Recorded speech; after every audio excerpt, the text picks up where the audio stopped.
Sports Medicine's integrated sports medicine team is built to serve the needs of all athletes in all sports. Our team's only goal is to improve athletes in every facet. PSM offers performance training to help athletes get better on the field, dedicated athletic rehabilitation and physical therapy to help them get better off of it, certified athletic trainers in our PSM schools providing daily support to our athletes, and a specialized orthopedic walking clinic when injury strikes. Call 260-266-4007 to speak to our care navigators or visit parkviewsportsmedicine.com to learn more about what we can do to improve athletes at all levels.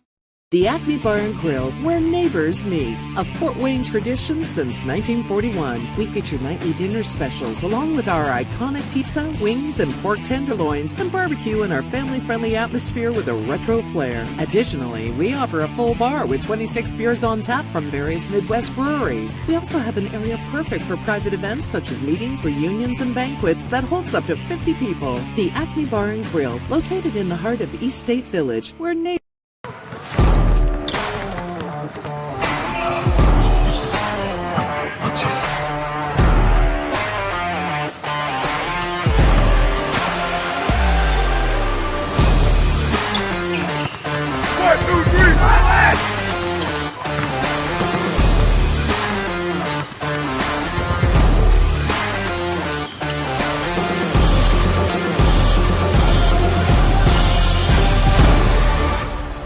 Give your home the curb appeal it deserves and trust Kurt's Mio to power wash your home.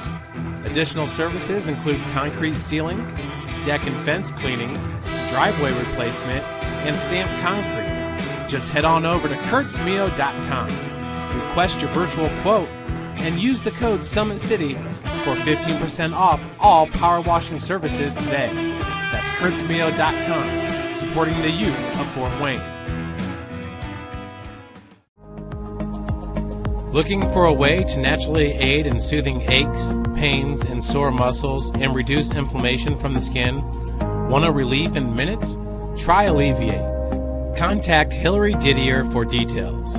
You can find her at didier.hillary@gmail.com or call her at 260-312-1599.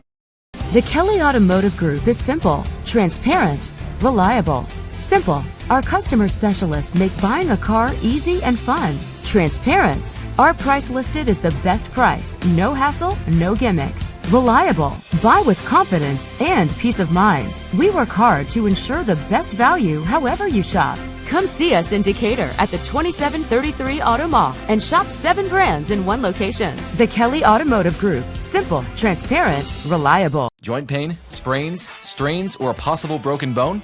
Make the Parkview Ortho Express walk-in clinic your first stop when you have an orthopedic or sports injury. Parkview Ortho Express, located at the Sport One Parkview Fieldhouse, gives you access to quick care and orthopedic physicians when you need it most.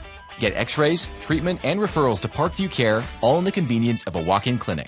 Parkview Ortho Express is open Monday through Thursday, 7 a.m. to 7 p.m., Friday, 7 a.m. to 5 p.m., and Saturday, 8 a.m. to 12 p.m. Call 260-266-4007 for more information.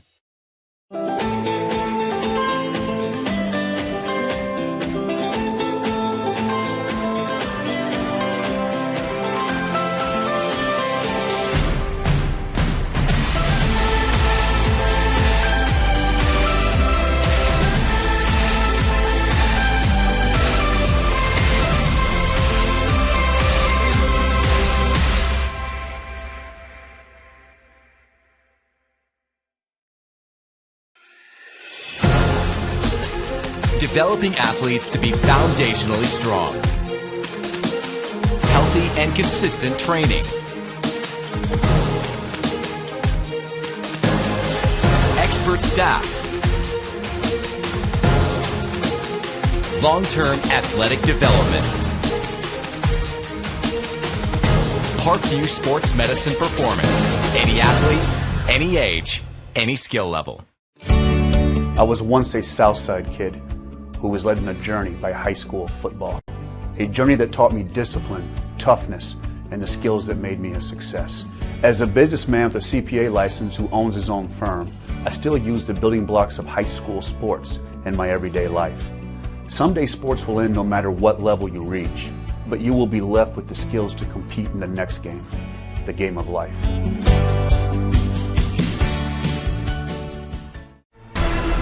Thank you for supporting Summit City Sports. For the last several years, we've provided the Fort Wayne community and beyond with coverage of a variety of sports, thanks to our title sponsorship from Parkview Sports Medicine. Since we began in 2015, our annual budget has covered the cost of videographers and commentators to over 300 plus games each year. New equipment and maintenance of that equipment, along with increased broadcast rights fees from the IHSAA.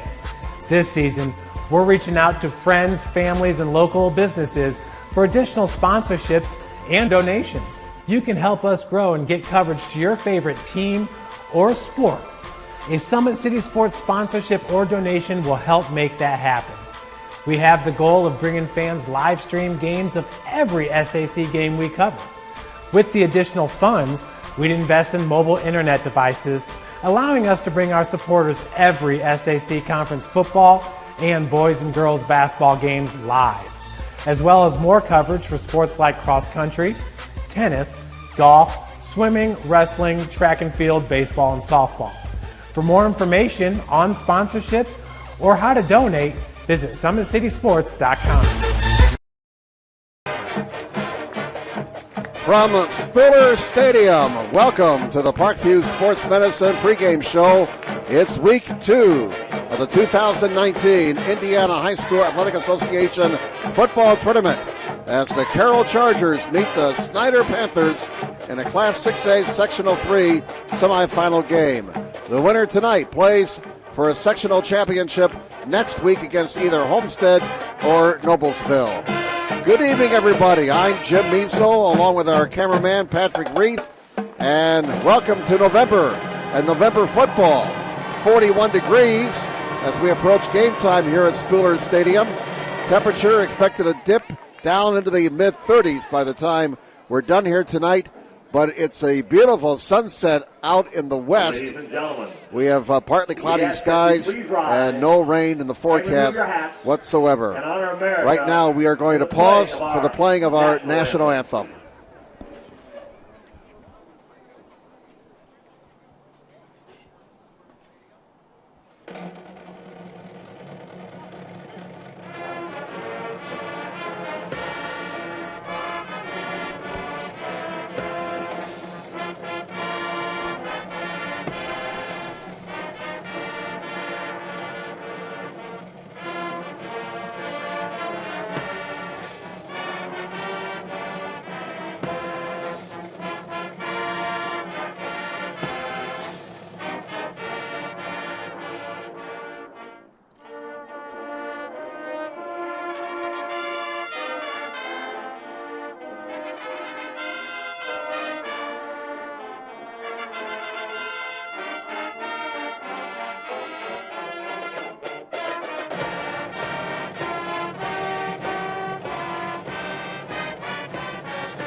And it is football time in Fort Wayne.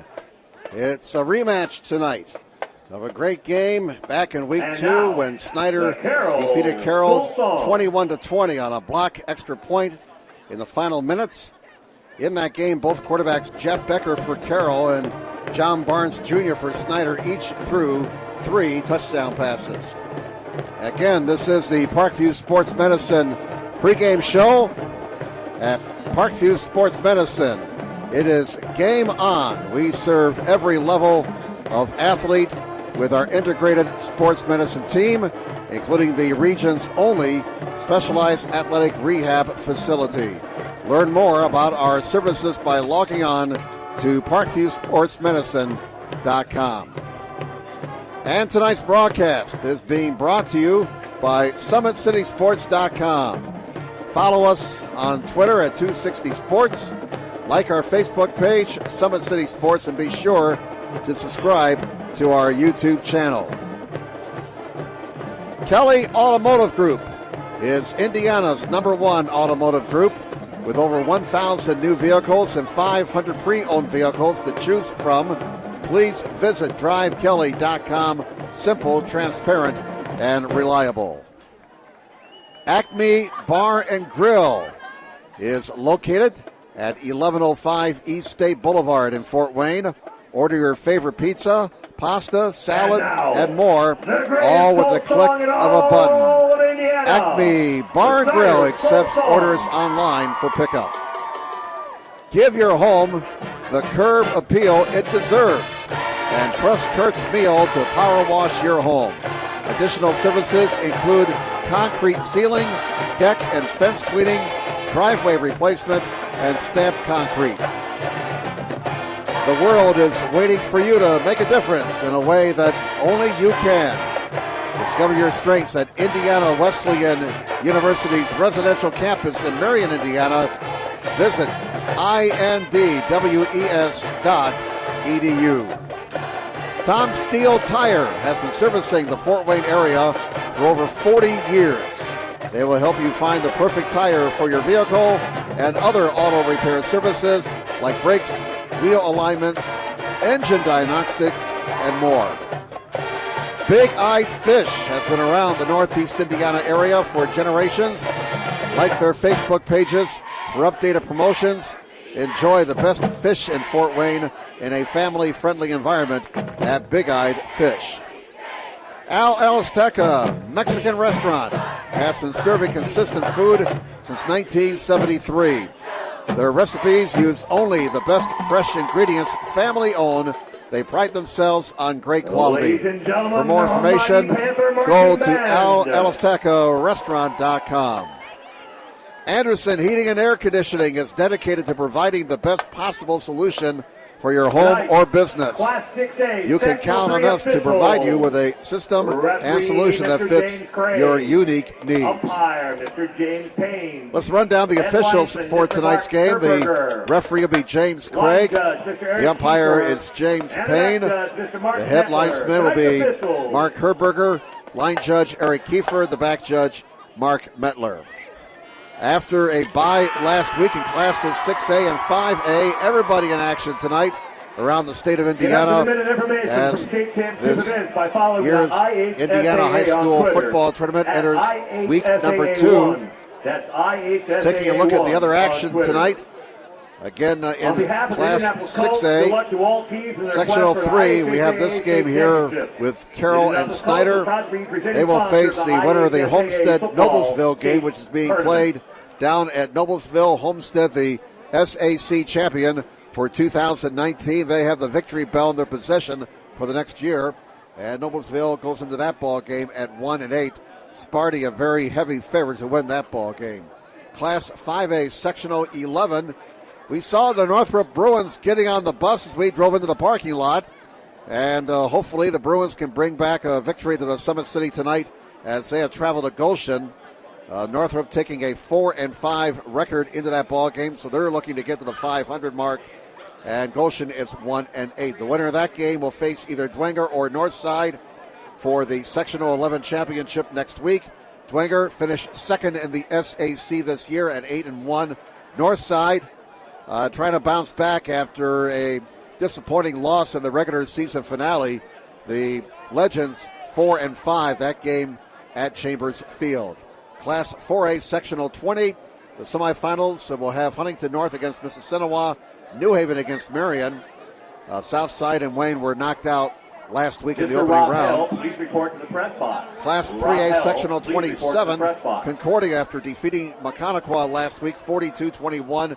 They are hosting Norwell tonight. Both teams are 5-5. The winner of that game will face either Peru or Heritage next week for the Sectional 27 championship. Heritage at 2-8, Peru at 5-5. So a very even sectional right there. Class 2A, Sectional 35. The Lourdes Knights, following their impressive 45-0 win over Central Noble last week, they are up in DeKalb County tonight to take on the Eastside Blazers. Lourdes at 3-7, Eastside 8-2. Eastside won the small school division in the Northeast Corner Conference this season. Winner of that game will face either Prairie Heights or Fairfield for the Sectional 35 championship next week. That game is at Fairfield this evening. Well, as we continue our countdown towards the opening kickoff, and we're about 4 minutes away from game time, we'll let you know that Snider has won 9 out of 10 games over Carroll. In the history of this series, Carroll beat Snider last year in Neon Nation in week number 2, but Snider came back and beat them in the sectionals last year. That game was also played at Carroll. Doug Dinan, the head coach of the Carroll Chargers, in his 10th year at Carroll, 72-39. And this game features a couple of veteran coaches. Kurt Tippmann in his 11th year at Snider with a record of 113-26. Carroll turned their season around after last year's disappointment when they finished 3-7. The Chargers going 6-3 this season, thanks in large part to their defense. They produced the SAC's second stingiest defense this season, allowing just 98 points in 9 games. At defensive end, number 16, Aaron Jackaway. At tackle, number 33, Snider started their season with 4 straight wins. They beat Northside, Carroll, Concordia, and Southside. Then they lost to Homestead in week 5, 49-36. Defeated Wayne and Northrop before losing to Dwenger 14-7. And they closed out the regular season with a 35-0 win over Lourdes. Carroll opened with a 42-0 win over Lourdes. Then they lost to Snider in week 2, 21-20. Defeated Northside 42-0 and Northrop 42-7. Lost to Dwenger 10-3. Beat Southside 27-6. Lost to Homestead 42-15 and closed out the season with a 16-0 win over Concordia and a 20-12 triumph over Wayne. Why don't we step aside and we'll come back with more as we're about 2.5 minutes away from kickoff. Carroll and Snider coming up on SummitCitySports.com. At wide receiver. The Acme Bar and Grill, where neighbors meet. A Fort Wayne tradition since 1941. We feature nightly dinner specials along with our iconic pizza, wings, and pork tenderloins, and barbecue in our family-friendly atmosphere with a retro flair. Additionally, we offer a full bar with 26 beers on tap from various Midwest breweries. We also have an area perfect for private events such as meetings, reunions, and banquets that holds up to 50 people. The Acme Bar and Grill, located in the heart of East State Village, where neighbors... I was once a Southside kid who was led on a journey by high school football. A journey that taught me discipline, toughness, and the skills that made me a success. As a businessman with a CPA license who owns his own firm, I still use the building blocks of high school sports in my everyday life. Someday sports will end no matter what level you reach, but you will be left with the skills to compete in the next game, the game of life.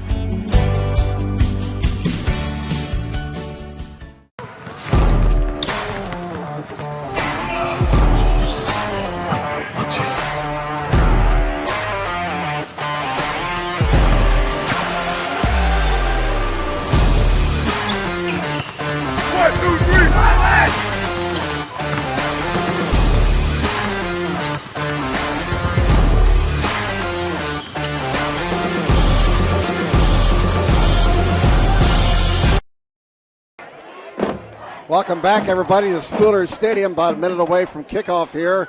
The Snider Panthers, the home team, they're in their home black jerseys with the yellow numerals. Carroll, coming down from Neon Nation, they're in their road whites with the gray pants and blue numerals. We mentioned earlier about the 2 quarterbacks in the games they had back in week 2. Jeff Becker for Carroll, he was 17 of 29 in that game, passed for 244 yards, 3 touchdowns, all 3 scoring strikes going to Leighton Mitchell. Mitchell in that game had 5 catches for 92 yards. Meanwhile, John Barnes Jr. for Snider in week number 2 against Carroll, he was 11 of 19 for 171 yards and 3 touchdowns. But Barnes wasn't happy with his performance in that game. He told a reporter afterwards that, quote, "Now, I didn't feel like I threw 3 touchdowns. Honestly, I'm not really happy with my performance, but I'm really happy with my team's performance." The coin toss about ready to take place here, or actually the reenactment of the coin toss. And Carroll won the toss. They have decided to defer. So Snider will get the ball first. Looking forward to this matchup tonight. Two very fine teams and a lot of players in this game who made first team All-Summit Athletic Conference. We'll point them out to you as the evening progresses.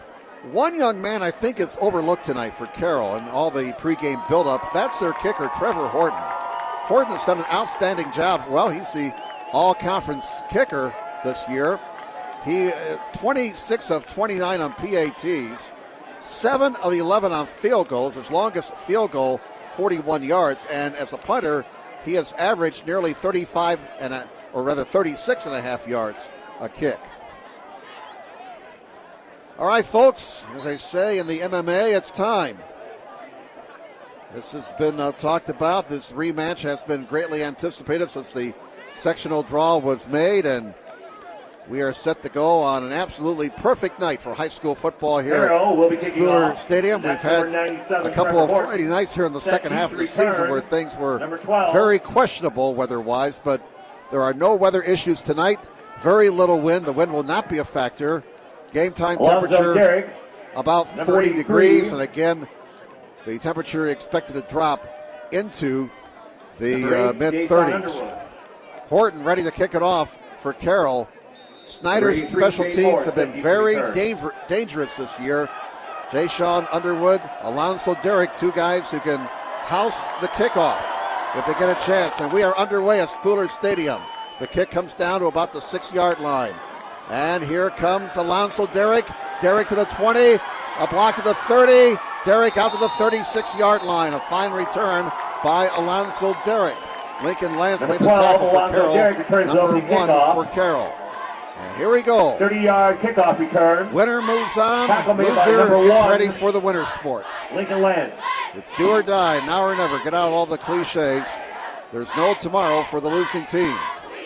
Winner plays for a sectional championship next Friday night.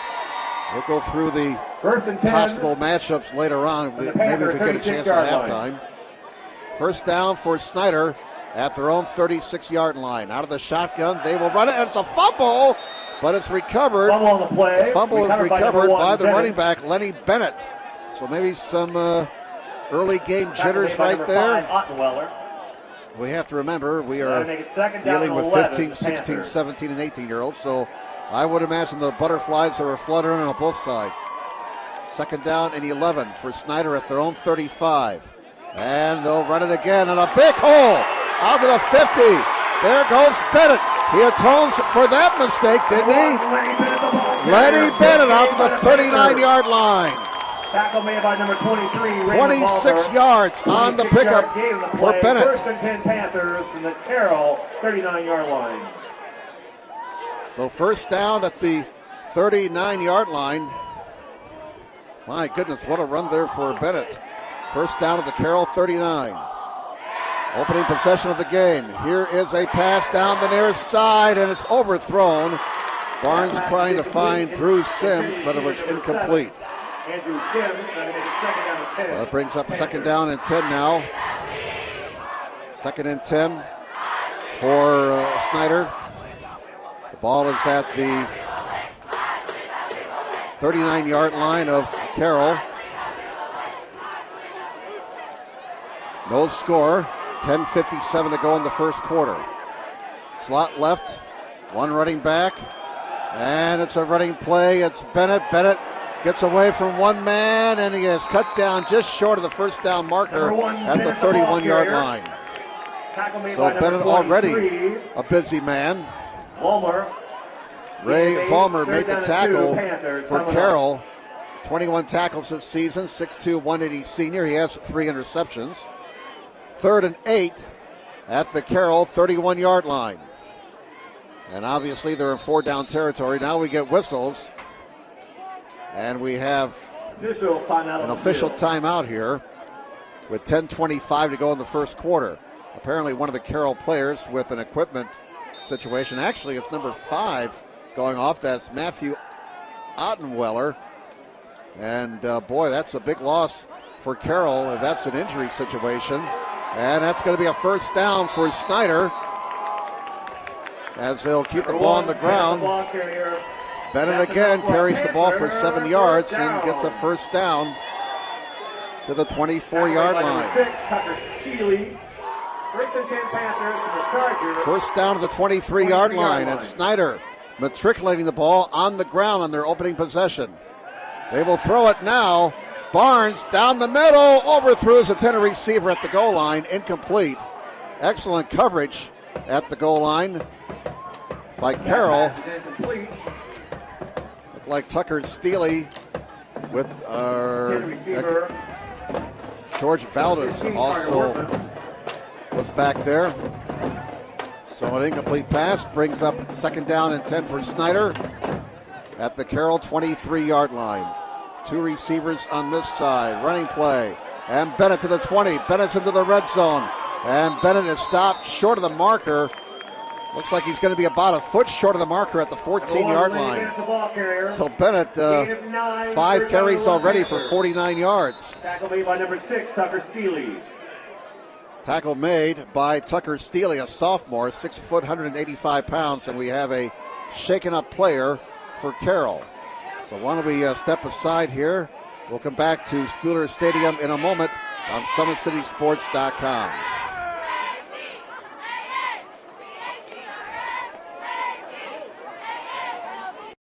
The Acme Bar and Grill, where neighbors meet. A Fort Wayne tradition since 1941. We feature nightly dinner specials along with our iconic pizza, wings, and pork tenderloins, and barbecue in our family-friendly atmosphere with a retro flair. Additionally, we offer a full bar with 26 beers on tap from various Midwest breweries. We also have an area perfect for private events such as meetings, reunions, and banquets that holds up to 50 people. The Acme Bar and Grill, located in the heart of East State Village, where neighbors... I was once a Southside kid. Welcome back, everybody. Shaking up player for Carroll. Going off the field. And that was Hunter Martz, who goes off under his own power. All right, play ready to resume. 3rd down and 1 for Snider. The ball at the Carroll 14-yard line. A very impressive drive for Snider on their opening possession. No score, but Snider is in the Chargers red zone, and they'll run it. If it's not broke, don't fix it. And Bennett has a first down to the 8-yard line. Bennett with 6 touches already. 6 carries for Bennett for 55 yards, and they're down to the 7-yard line. 1st and goal. So Snider is announcing their presence with authority on this opening possession. If I may borrow a line from Nuke LaRouche. Just over 9 minutes to go in the opening quarter. No score. And it is a fake handoff. The quarterback keeps it. That's John Barnes Jr. fighting for yardage. Flag comes in from the referee. Barnes apparently did not get that ball over the goal line. But we are going to check out the penalty on Snider, and it's going to be... The ball carrier. Flag on the play. That'll be against the Panthers. And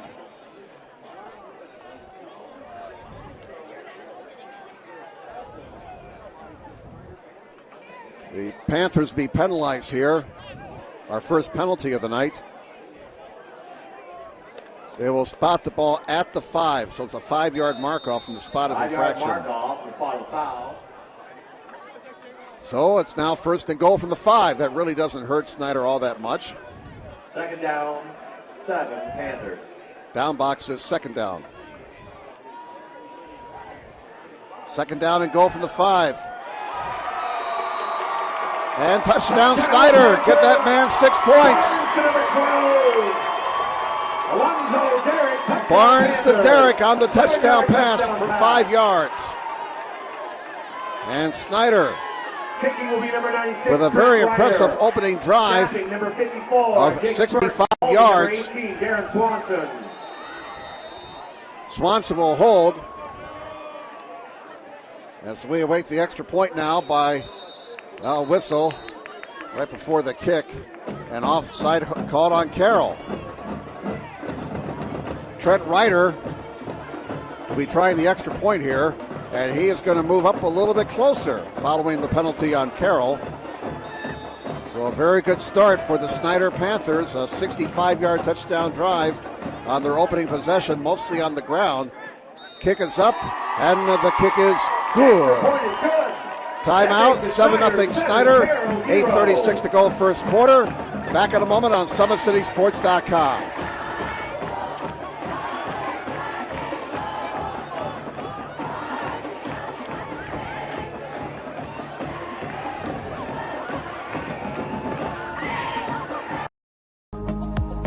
Looking for a way to naturally aid in soothing aches, pains, and sore muscles and reduce inflammation from the skin? Want a relief in minutes? Try Alleviate. Contact Hillary Didier for details. You can find her at didier.hillary@gmail.com or call her at 260-312-1599. Keep your skills on point and take advantage of the Always 100 basketball camps. The Holiday Hoops Developmental Camp is for ages Trent Ryder. All right, welcome back to Spooler Stadium. Jim Measle, Patrick Reith, our cameraman, and the Snider Panthers, before fans could get settled in their seats, have grabbed an early 7-0 lead. 8:36 to go in the opening quarter, 65-yard touchdown march for the Panthers. Here's the kick. It's a short kick to the near side, taken at the 15-yard line up to the 30, and out of bounds around the 35-yard line for Carroll. That was Joseph Brewster, 5'7", 155 junior. Tackle made by number 10 of the Panthers. That's Nick Peasley. So Carroll with their opening possession of the night. Let's see if they can respond. The offense has struggled in the last few games of the season. Over the last 5 games, Carroll has only averaged, or they only have scored more than 20 points once in the last 5 games. First down for the Chargers at their own 35. Snider on top, 7-0. Becker out of the shotgun. Jeff Becker will hand it off to the nearest side and across the 35 to the 38-yard line. The ball carrier was Evan Harris. Harris carried the ball, number 27. Tackle made by number 20. And he got about 3 yards in the play. Kavian Rutlow. Second down and 7 for the Chargers at their own 38. Snider on top, 7-0. Becker fires to the near side, and it is incomplete. Intended receiver number 3. That pass intended for Tyler Morrison. Third down and 7. Becker's pass a little too hot to handle there. So the Snider defense looking to get a 3-and-out here after the offense marched 65 yards for an opening touchdown. 8:02 to go first quarter. Third down and 7 for Carroll at their own 38, lined against the Charger 45. They go with 5 receivers, a naked backfield. 3 to the right, 2 to the near side. Becker looks this way. He steps up. He calls his own number. He's scrambling. He's looking to run. Can he get to the outside? No. Excellent job by the Snider defense, forcing Becker to try to stretch out the run. And only a 1-yard gain. Chased down by Jalen Wiggins, looked like a 6'2", 255 senior defensive tackle. Set deep to return the punt, number 12. A 3-and-out for Carroll on their opening possession. And Snider with the edge here in the first 4 minutes of this game. Trevor Horton will kick it away. Derek back deep, number 12. And Jay Sean Underwood also back there. Those guys are deadly. Here's the punt. And it's going to take a crazy bounce. The Panthers get away from it. Now it takes a Carroll bounce, and finally it's down at the 27-yard line. So that ball was bouncing around there. That's the kind of bounce you want nothing to do with if you're a kick return person. Just let it go. Take the ball, take possession of the football. And first down for Snider at their own 28-yard line with 7:43 to go in the first quarter. Snider on top, 7-0. Glad you're with us tonight here on SummitCitySports.com. We are all over the place tonight. We have 7 broadcasts going out at the same time. 6 playoff football games and a volleyball match. 3 receivers, 2 on the left. And the Panthers show they can move the ball on the ground in their opening possession, and they'll keep it on the ground. Just trying to grind it out, picking up 4 yards in the play. And some stuff afterwards. Nothing will come of that, it looks like. Just a lot of why I oughta. Number 1, Bennett, the ball carrier, gain of nearly 4. Carries the ball for 4 4 yards. He has already carried the ball 7 times for 59 yards. Second down and 6. Snider gained over 200 yards on the ground against Carroll in the first contest. Here's a pass that's caught, and it's going to be a first down. The reception made by Santiago Ortiz. A gain of 8 on the play, and a first down for the Panthers. So Barnes now 2 of 4 for 13 yards. Ortiz with the reception. Number 23, Volmer. And first down number 4 for Snider at their own 40-yard line. 7 minutes remaining in the opening quarter. First 5 minutes of this game controlled by Snider. They have the ball in a 7-0 lead. All right, 2 receivers to the left. John Barnes Jr. at quarterback. And again, it's Barnes. Or check that, Bennett. Number 1, Bennett, the ball carrier. Lenny Bennett carries the ball for a couple more Number yards. 45, Craig McGinnis. To the 42. Gain of 1. All SAC running back, Lenny Bennett. Alonzo Derrick, a wide receiver. Randy Holtz at offensive tackle, also making the all SAC team. Defensively for Carroll, Larry Seibel at defensive tackle, Hunter Mertz at linebacker, Ray Vollmer at defensive back. All Summit Athletic Conference members. So right now we got 6 all-conference players on the field, 3 on each side. Second down and 8. And Barnes throws, and it is incomplete. Boy, that was a pretty dangerous pass there. As, Derrick was in a lot of traffic. So now Snider faces 3rd and long here. Line the gain is just over the 50-yard line. 6:08 to go first quarter. Snider's 7, Carroll nothing. 3rd and 8 for the Panthers at their own 42. Now the Chargers defense has to make a statement right here. They got to make a stand.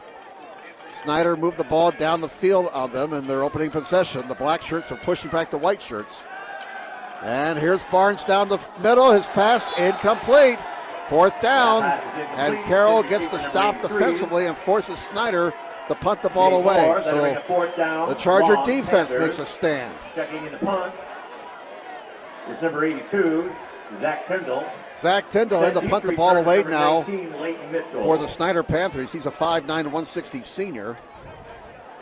6:03 to go first quarter. Snider on top 7-0, but Carroll will get the football back unless they do something foolish here. Tyndall waiting for the snap. And a bit of a rugby-style kick. Gets off a beautiful punt. And it's a fair catch at the 22-yard line. Fair catch called for by number 19, by Leighton Mitchell. 36-yard punt. So Carroll takes over at their own 22-yard line. Offense has to get going here now. They had a 3-and-out in their opening possession. Snider's 7, Carroll nothing. 5:57 to go in the first quarter. Glad you're with us tonight here on SummitCitySports.com. Again, the winner gets either Homestead or Noblesville next week for the Sectional 3 championship. And a whistle as the ball is snapped. And we're going to get an offside here, apparently against Snider. The official here on the near side signaled the penalty is against Snider, so that'll make it first down and 5. Second penalty against the Panthers for 10 yards. Penalties have been an issue for Snider in recent years come tournament time. First and 5 at the 27 for Carroll. Panthers on top, 7-0. Running play, and out to the 31-yard line is Evan Harris. Harris, 5'9", 175 senior. 75 carries entering this ball game for 429 yards, averaging 5.7 a carry. Ball is at the 31, second down and 1 for Carroll. And they'll keep it on the ground, and it's going to be a first down, and Harris fighting for additional yardage is pushed back, but he will be given the forward progress to the 33-yard line. So there's the first down of the game for Carroll. Move the sticks, first down Chargers at the Carroll 33. 5:27 to go first quarter. 7-0 favors Snider. And Becker, play action fake. Rolling to his right. And he throws on the run. It's caught in the middle of the field to the 40, to the 44. Ball comes out. The ball is out. The beanbag is down. And Snider has the football. The pass caught by Eddie Bransfield, but he fumbled the ball. And Markel Keel with the fumble recovery. 6'3", 225 sophomore. And there's the first turnover of the night. Looked like Carroll was starting to build a little momentum, but they turned the ball over. And Snider gets a short field. First and 10 for the Panthers at the Carroll 45. So let's see if Snider can make the Chargers pay for that miscue. Here's a pass. It's caught at the marker. And that ball comes out. And I think Carroll's got it back. They do. Fumble on the play. A completed pass. Covered by the Chargers. A completed pass and a fumble. You're not seeing a replay, folks. Well, we are getting towards the giving season. So the two teams exchange turnovers. And Carroll has the ball back at their own 31-yard line. Boy. Didn't see who got the fumble recovery for Carroll. But it's first down for the Chargers at their own 31-yard line. All this coming with 5:11 to go. 45 got the fumble recovery. That would be Craig McGinnis, an inside linebacker, a junior. Thank you, Patrick. Chargers run it on first down. And a 3-yard pickup for Evan Harris. Looks like Evan Harris and Lenny Bennett will be two very busy young men tonight. Chargers go no huddle, and there's a pass good enough for a first down out to the 44-yard line. From Becker to number 19, and Becker's pass complete to Mitchell for a first down, and they stopped the play. Flag on that last play. And we have a penalty flag down apparently, and it looks like we got a substitute infraction being called here on Snider. So Carroll with the no-huddle offense, and it apparently cost Snider a penalty, and that's going to be 15 yards. That's the third penalty on Snider for 25 yards, and Carroll is into Snider territory for the first time tonight. Charger ball at the Snider 41-yard line. First down for the Chargers, and the play is whistled down, and we're going to get another offside here on Snider. So the penalties are piling up for Snider. And these are the mistakes you can't make in the postseason. That's 4 penalties against the Panthers for 30 yards. We mentioned earlier that the Panthers have had their penalty issues in the postseason in recent years. 4:49 to go in the first quarter. Snider 7, Carroll nothing. First and 5 at the Panther 36-yard line for the Carroll Chargers. And for the first time tonight, they are matriculating the ball down the field with a little bit of help. Here's Becker, play action fake. His pass is deep, and he's got a man wide open. Mitchell, give that man 6 points. And Mitchell was all by himself. The closest man to him was somewhere around New Haven. Leighton Mitchell with the touchdown reception. And the Chargers are an extra point away from tying this game up. This is the end of the field where they had that dramatic block extra point back in week 2. That turned out to be the deciding play in that exciting ball game. Tapping number 68. Becker will try the extra, or rather Becker will hold. Trevor Horton will try the extra point. Bit of a low snap, spotted, booted, the kick is up, and the kick is good. We have a timeout, 7-7 tie, 4:43 to go first quarter. Back in a moment on SummitCitySports.com. I chose St. Francis because they made a promise that I would have real-world experience that I could take when I graduated, and they delivered on that promise. For me, the classroom only gets you so far, so they're setting you up with an internship. I had a mentor that they set me up with that was a CEO of a DuPont hospital in Fort Wayne. They offer degrees in accounting, business administration, risk management and insurance, marketing, and finance. You know, they just did a great job of the full circle of not only the education but also the experience. Thank you for supporting Summit City Sports. For the last several years, we've provided the Fort Wayne community and beyond with coverage of a variety of sports. Welcome back, everybody. Jim Measle along with Patrick Reith here on SummitCitySports.com. 4:43 left in the first quarter, and the Carroll Chargers have just tied the Snider Panthers 7-7. Now, there was a penalty apparently on the extra point attempt against Snider, 15 yards. And so Horton will be kicking off from the Snider 45.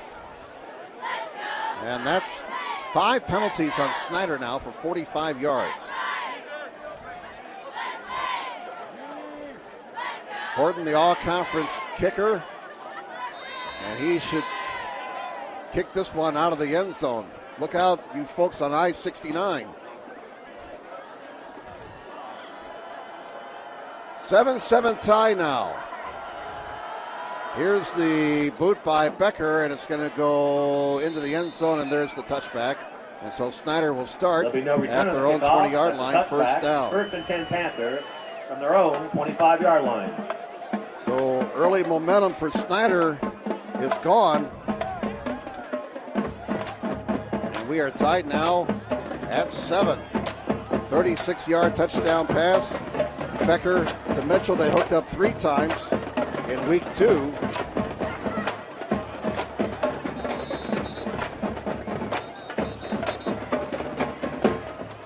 First down at the 20-yard line for the Snider Panthers. 7-7 tie.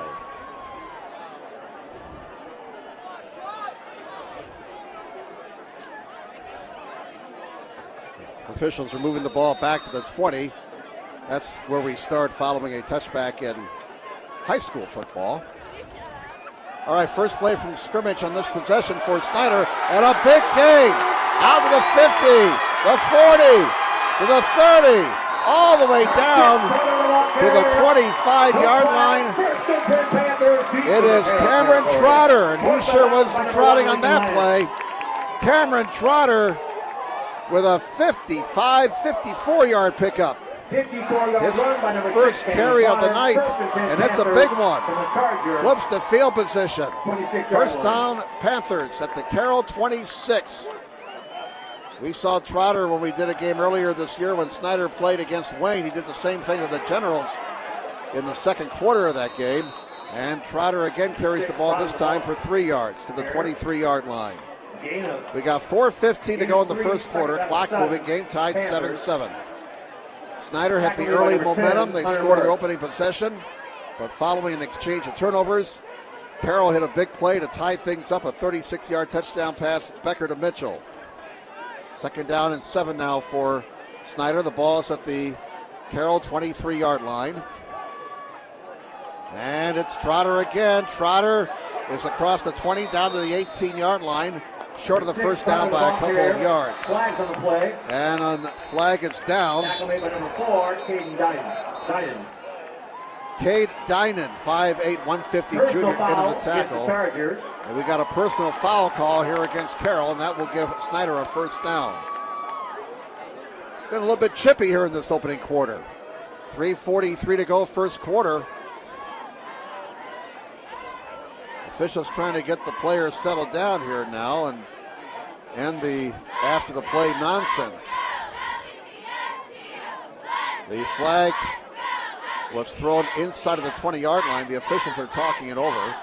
3:43 to go in the first quarter. We're tied 7-7. And this should be half the distance to the goal line.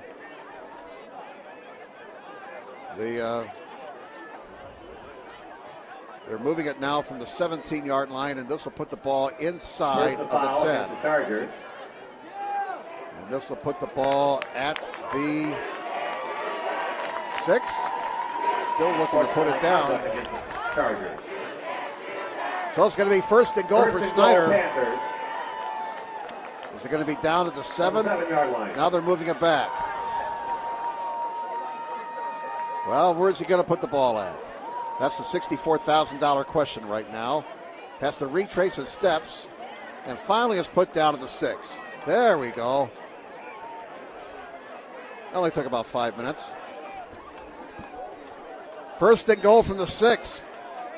Snider with a chance to get the lead back.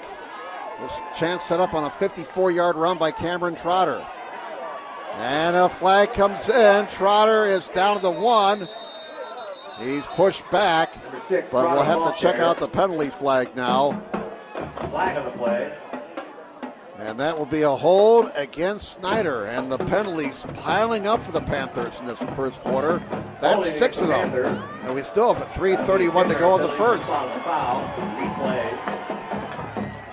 So the Panthers will still have first down and goal, but they're going to be farther away from the goal line now as they'll mark off the penalty from the spot of infraction.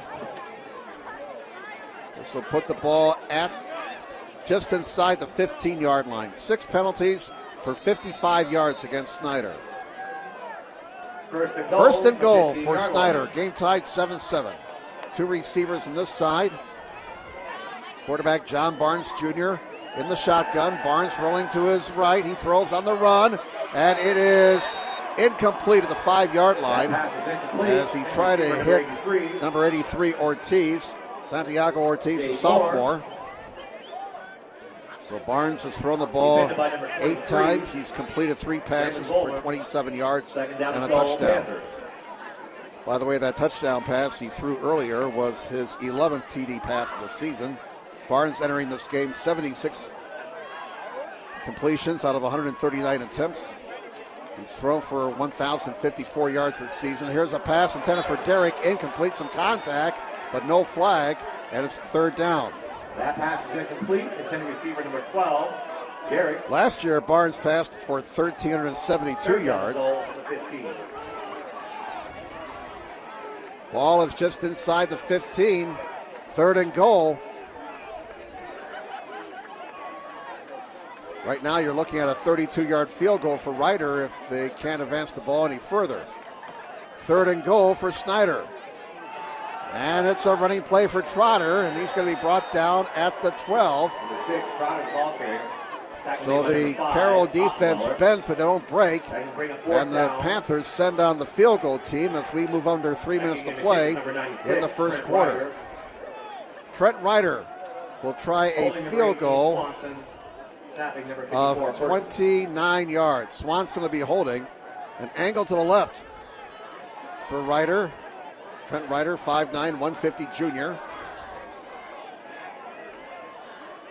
Waiting for the snap. This will give Snider the lead back. Spotted, booted, has distance, and the kick is good. A 29-yard field goal for Trent Ryder. 2:32 to go first quarter. Snider leads 10-7. Back with more in a moment on SummitCitySports.com.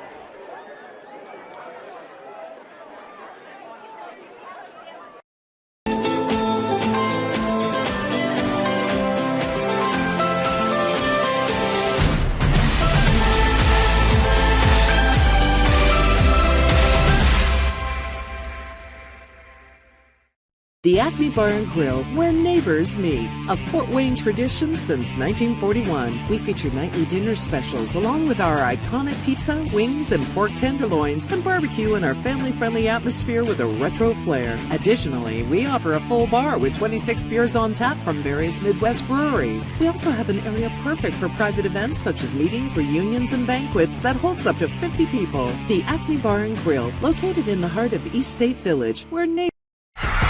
For every victory, for every highlight, for every team in the Summit Athletic Conference, we've got you covered. Like, follow, and subscribe for all the latest.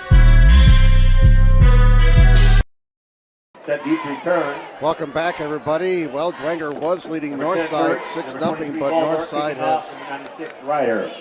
has scored a touchdown. Don't know if they got the extra point.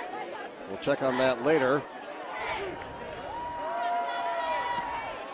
Here, the Snider Panthers with a 10-7 lead. Kick comes down to the 10, up to the 20. Flag comes in. This is probably coming back, and Carroll will be starting deep in their own territory because that has all the looks of a hold. Fairfield 14-0 over Prairie Heights in the second. Lours leads Eastside 3-0 in the second. We have 2:23 to go in the first quarter. Snider 10, Carroll 7. And the Chargers will be penalized for a block in the back. The flag is at the 21-yard line. Actually, there are 2 penalties on Carroll.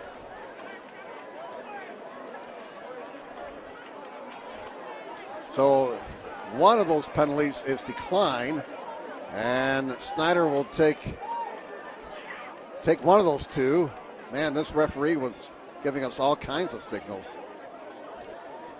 So the 10-yard mark off in the spot of infraction will mean Carroll will have to start from their own 11-yard line. 3 penalties now on Carroll for 22 yards. 6 against Snider for 55 yards. Becker in trouble. Becker still with the football, gets away from trouble. Becker showing his speed as he gets to the outside, gets the first down for Carroll. Let's see what they're going to spot him down at. Looks like they're going to put him out of bounds at the 21. So Becker getting 10 yards and a first down for the Chargers. That's their 4th first down unofficially. 2:13 to go in the first quarter. Look at this. Carroll's ready to go. Snider not quite set defensively. Becker on first down, and he throws, and it's caught at the 40-yard line. The reception made by Mason Englert. Pass is complete, number 7, Englert from Becker. Englert with 20 catches here for 312 yards and 2 touchdowns. That's a 19-yard pickup, and again, the Chargers are going no huddle. This no huddle offense has Snider back on their heels. And here is Becker throwing down the middle. It's caught at midfield, right at the marker. It's either first down or 2nd and inches. As that caught by number 2, Height. Pass was caught by Bolden Height, just short of the marker. And again, they go no huddle. Carroll runs it, and they will get the first down to the 47-yard line. Harris, the ball carrier. Harris picking up 3 yards in that play. For 10 Chargers. He now has 15 yards on 5 carries. First down, number 6 for Carroll. They're into Snider territory at the 47-yard line. And Harris off the right side. Harris to the 45. Harris is out of bounds around the 42-yard line. And we got 1:39 to go in the first quarter. Snider leading 10-7, but the Chargers with a good-looking drive here. This drive started back at the Charger 11-yard line. They're up to the Snider 42. Slot on the near side. 3 receivers on 2nd and 5. And here is an option look. Becker keeps it. 40, first down. And he's across the 35 down to the 33-yard line. A 9-yard gain for Becker. Tackle made by number 47. Dominic Moon made the tackle for Snider. But Becker now with 20 yards on 3 carries, 7 first downs for Carroll. Ball is at the Snider 33, 3 receivers to the right. As the Chargers giving the Snider defense all kinds of looks. There's another quarterback keeper, and Becker calls his own number, goes around the left end, Becker picks up about 4 more yards. Now has 24 yards on 4 carries. Recluse. 52 seconds to go first quarter, and Carroll is marching. Second down and 6 for the Chargers. Second down and 7, rather. 2nd and 7 for the Chargers at the Snider 30-yard line. Line the game's to 23. 2 receivers on this side, 1 to the right. Becker has time. He throws. He wants it all. Some contact. It's incomplete at the goal line. And is there a flag? Flag on the play. There is a flag down. There it is at the 1-yard line. And this Becker to Mitchell combination continues to be deadly. And if this is a pass interference on Snider, this will put the ball outside of the Panthers' red zone at the 14-yard line, and that'll be the 7th penalty on Snider for 70 yards. First down, Carroll. Penalty, they're 8th. Boy, Snider came out and controlled the first 5 minutes of this game. Looked like it was going to be a big night for Snider, but Carroll has overcome that adversity, and now they're in control. They're trailing 10-7, but they have momentum. Here's Becker's pass, and it's incomplete. Oh, my goodness. That pass is incomplete. Intended receiver number 2. A tremendous attempt there by Bolden. Or check that is Englert who tried to make the big catch. Number 7, not number 2. Becker now has thrown the ball 6 times. He's completed 4 for 78 yards and a touchdown. We have 39 seconds to go in the first quarter. Carroll in the Snider red zone. The ball's at the Panther 14-yard line. Snider leads 10-7. And Becker again. He's flushed by Trotter, and he throws the ball away. Flag comes in as the ball flies out of bounds. The Chargers may be called for an illegal man downfield. Flag on the play. Pressure by number 6, Trotter. No signal yet, and if that's illegal man downfield, it's a penalty against Carroll, illegal receiver downfield. So that will move the Chargers back with 33 seconds to go in the first quarter. Snider leading 10-7. This is marked off from the line of scrimmage. It's a 5-yard penalty and a loss of down.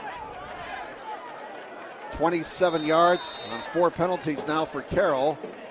The down box says 2, but the referee signaled loss of down. That should be 3rd down. Scoreboard says 3rd down. The ball is at the 20. It's 3rd and 15. And here's some trickeration. Here's Becker. He's open. He throws into the end zone and give that man 6 points. Touchdown pass to number 19, Mitchell from Becker. My goodness. Doug Dynan digs deep into the Halloween bag of tricks. And Carroll has the lead. Becker to Mitchell. Boy, you draw that up in the playground, don't you? 20-yard touchdown pass with 25 seconds to go in the first quarter.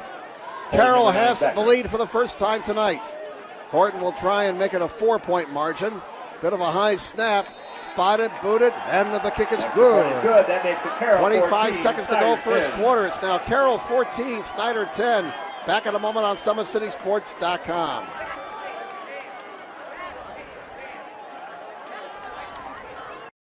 Comets falling from the sky. Comets falling from the sky. Comets falling from the sky. Comets falling from the sky. Comets falling from the sky. Comets falling from the sky. Comets falling from the sky. Comets falling from the sky.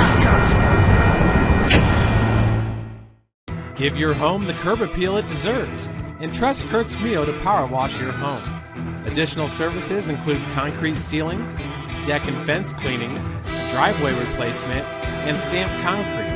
Just head on over to kurtzmio.com, request your virtual quote, and use the code SummitCity for 15% off all power washing services today. That's kurtzmio.com, supporting the youth of Fort Wayne. Joint pain, sprain. And welcome back to Spooler Stadium. 25 seconds to go first quarter. The Carroll Chargers, scoring on their last 2 possessions, have grabbed a 14-10 lead over the Snider Panthers. Becker to Mitchell, 20-yard touchdown pass. But there were 4 guys who touched that ball on that play. As the Chargers threw some trickeration at the Panthers. Here's the kickoff. Down to Alonzo Derrick. Watch out. Derrick looking for a seam. Derrick still has the football. Alonzo Derrick is out to about the 28-yard line, and Carroll did all they could to contain that young man. He is dynamite. 5'6", 165-pound senior. Both he and Underwood very dangerous on the special teams. So first down for Snider at their own 27-yard line. 16 seconds to go in the first quarter. Winner gets either Homestead or Noblesville next Friday night. Some games kicking at 7:30 because of the distance involved for road teams. That was Northrop's case tonight. They were just taking off when we got here at 5 o'clock. From the 27, here's a quick pass, incomplete. And that was intended for Alonzo Derrick. Incomplete pass stops the clock with 13 seconds to go in the first quarter. This Barnes' 11th pass of the ball game. Lenny Bennett had a lot of touches in the first two possessions. He has 8 carries tonight for 61 yards. Trotter gave him a breather on the last possession. Now 2nd and 10 for Snider at their own 27-yard line. Panthers trail 14-10, and this has the makings of being a real barn burner.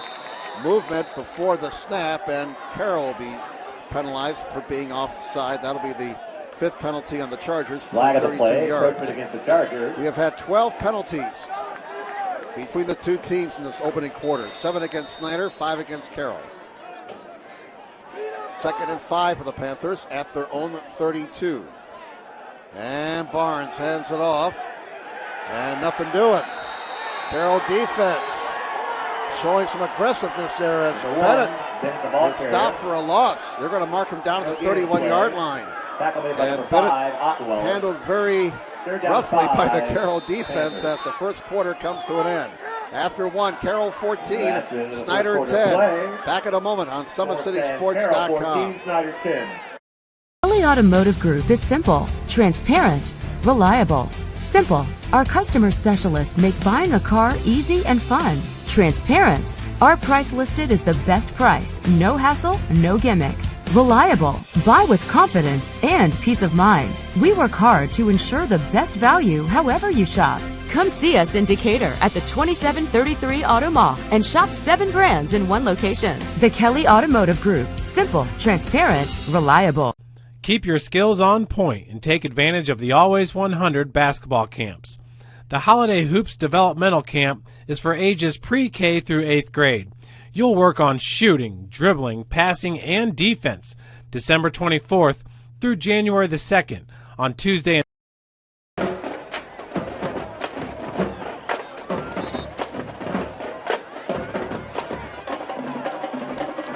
Welcome back, everybody, to Spooler Stadium, ready to start the second quarter.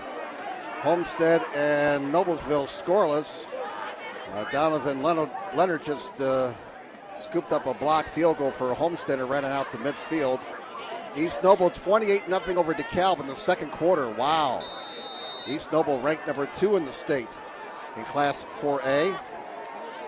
Last report from Chambers Field, Dwenger was leading North 13-7. As we open up the second quarter here, here's a long bomb, and it's Barnes looking for a receiver downfield. The pass is ruled incomplete. Boy, the Barnes aired it out there, but the long bomb goes for naught. And Snider on 4th down will have to kick the ball away. On 3rd and 6, they tried the bomb and it didn't work. Punting situation, kicking number 92. Carroll 14, Snider 10, 11:51 to go in the first half. Tyndall in punt formation, Zach Tyndall for Snider. Carroll should get decent field position here. Again, very little wind. The wind is not a factor. And Tyndall just barely got it out of there. Boy, they almost got that one.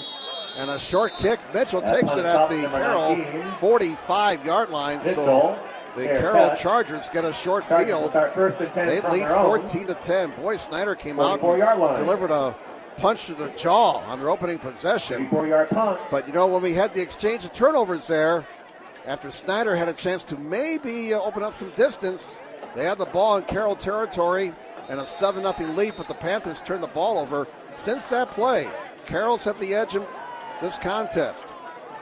Right now, the Chargers have mojo on their side. They lead 14-10. They have the ball at their own 44. First down, 14-10 Chargers.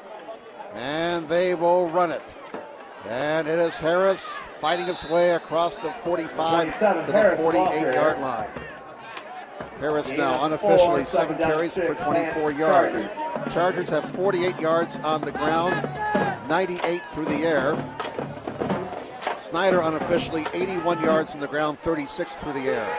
Here's the read option, and he's got a wide open receiver, Englert, and he's out of bounds in Snider territory at the 40-yard line. That's a 13-yard gain and a Carroll first down, their 10th. Becker unofficially now has passed for 111 yards tonight. That's Englert's second catch of the game for 32 yards. First down at the Snider 40-yard line. And it is Becker faking the handoff. He's going to be brought down from behind. That's a sack as he is brought down behind the line of scrimmage by second down 11 Chargers. By Keel. Keel, the sophomore, number 38, and it's a 1-yard loss. Markel Keel making the tackle. Second down and 11 for Carroll at the Snider 41. Whistle as the ball is snapped. And we are going to have a false start against the Chargers, which will put him back 5 yards. 6 penalties against Carroll for 37 yards. The ball will be spotted at the Snider 46, and it'll bring up second down and 16 now for the Chargers. 10:53 to go in the first half. Carroll 14, Snider 10. Second and 16, line the gains to 30. Chargers looking to make it third and manageable here on this play. And it's a play action fake. Becker back in trouble. Down he goes. Ball comes out. Flag is down. And the fumble's recovered by Carroll, but we will check out the penalty flag. Chargers, recovered by number 9 Becker. Becker recovered his own fumble. And we'll check out the penalty flag now. The flag is back at the Carroll 46-yard line. The guy in the white hat is saying it's against Snider. This all comes with 10:31 to go in the first half. And it is, what's he calling? I've never seen that signal before.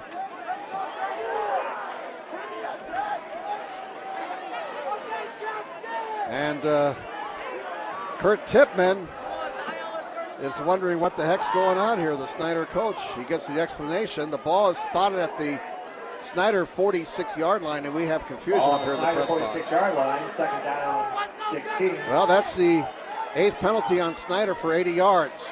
And it's second down and 16. We really did not see a clear signal.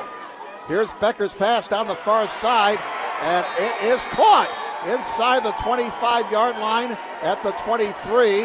That pass is complete to number 7, Englert. Englert with another fine catch, his third of the game.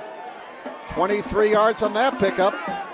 First down for Carroll. That's their 11th first down. Becker is red hot right now. He's passed for 134 yards. First down at the Snider 23.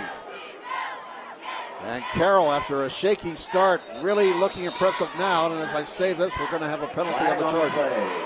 Always worked, doesn't it? False start against Carroll. And that'll be their 7th penalty for 42 yards. We've had 122 yards of penalties in this game. 7 penalties against Carroll, 8 against Snider. First down and 15 for Carroll. The ball spotted at the Snider 28. Clock moving, 9:49 to go in the first half. Becker to the air, throws on the far side, too far for his intended receiver, Englert. Receiver number 3, Morrison. So that's his first miss after hitting 3 in a row. Becker now 7 of 10 in the air for 134 yards and 2 touchdowns tonight. Second down and 15 for Carroll. The ball's at the Snider 28-yard line. Incomplete pass stops the clock with 9:45 to go in the first half. Carroll 14, Snider 10. Now the Chargers with 3 receivers to this side. Line, the gain is just short of the 13-yard line. Now they send Harris out, so it's a naked backfield. Becker calls his own number, and he gets away from one man, stays alive somehow. Now he throws on the run into the end zone. It's caught. Give that man 6 points. Oh, my, eat your heart out, Patrick Mahomes. Englert with the catch for the touchdown. My goodness.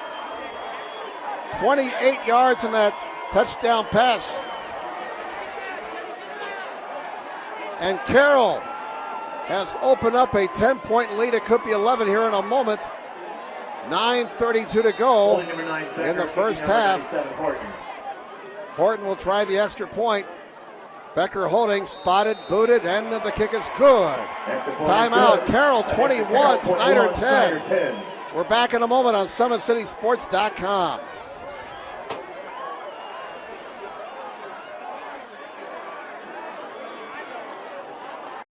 The Acme Bar and Grill, where neighbors meet. A Fort Wayne tradition since 1941. We feature nightly dinner specials along with our iconic pizza, wings, and pork tenderloins, and barbecue in our family-friendly atmosphere with a retro flair. Additionally, we offer a full bar with 26 beers on tap from various Midwest breweries. We also have an area perfect for private events such as meetings, reunions, and banquets that holds up to 50 people. The Acme Bar and Grill, located in the heart of East State Village, where neighbors... I was once a Southside kid who was led on a journey by high school football. A journey that taught me discipline, toughness, and the skills that made me a success. As a businessman with a CPA license who owns his own firm, I still use the building blocks of... Welcome back to Spooler Stadium. And I'll be honest with you folks, the folks here on the Snider side, stunned right now. The Carroll Chargers have opened up an 11-point lead. Long way to go yet. 9:32 to go in the first half. Carroll 21, Snider 10, but the Chargers right now have a red-hot quarterback in Jeff Becker. He's thrown 3 touchdown passes. He's thrown 6 against the Panthers this season. That kick gets returned to the 25-yard line. Nice job by the Chargers on the kickoff coverage, as the kick was returned by Santiago Ortiz. Now the Panthers up against it, down 21-10. As Carroll has scored 14 unanswered since the 29-yard field goal by Ryder. That was a 28-yard touchdown pass. Becker to Mason Englert.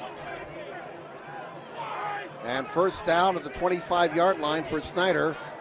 So they trailed 21-10. 9:26 to go in the first half. 3 receivers, 2 on this side. Trotter carries the ball. Trotter running hard. Trotter got a first down as he picks up 12 yards, maybe 13 yards. Trotter picking up a first down for Snider. And since they opened the game with a 65-yard touchdown drive, the Snider offense struggling. But they have a first down out to the 38-yard line, a 13-yard gain for Trotter. So Trotter now in the backfield, and he gets the handoff again up the middle. He runs hard. He just flat out runs hard. And he picks up 8 more yards. Well, I hope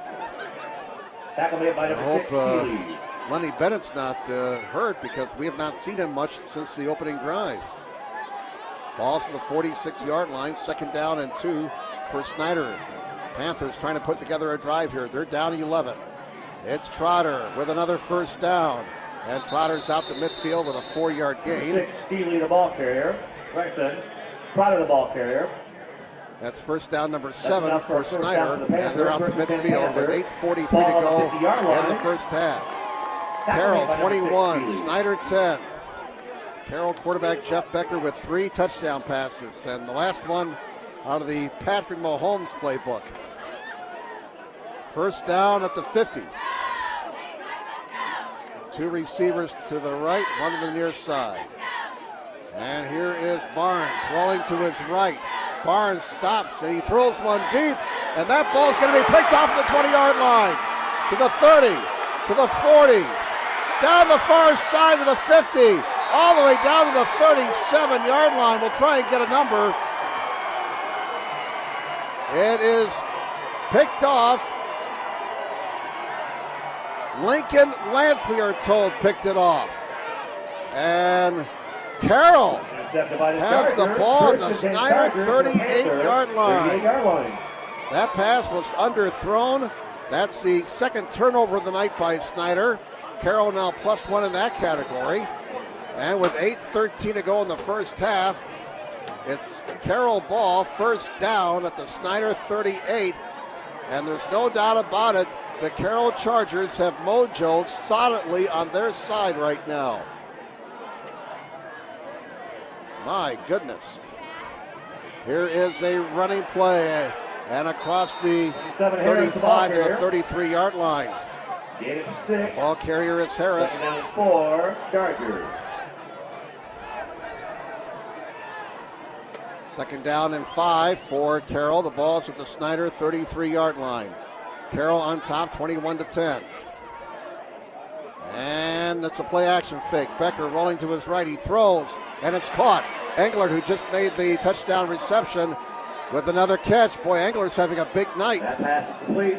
10 yards on that pickup, and a first down for Carroll. Becker unofficially with 172 yards passing. That's 13 first downs for the Chargers. Englert has 5 catches for 93 yards in a score.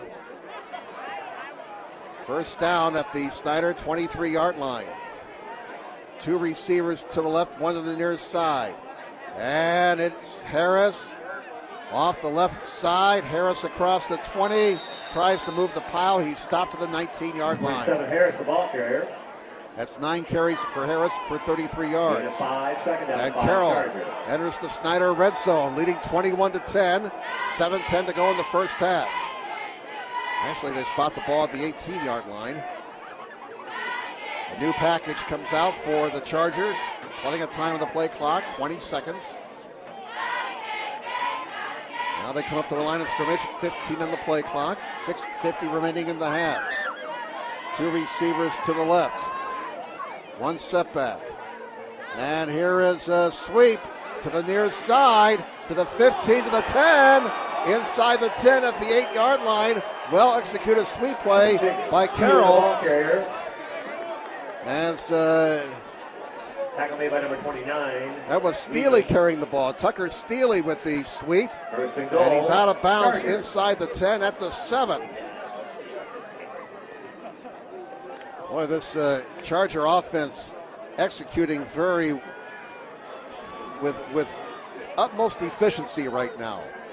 14 first downs for Carroll unofficially. They're inside the 10.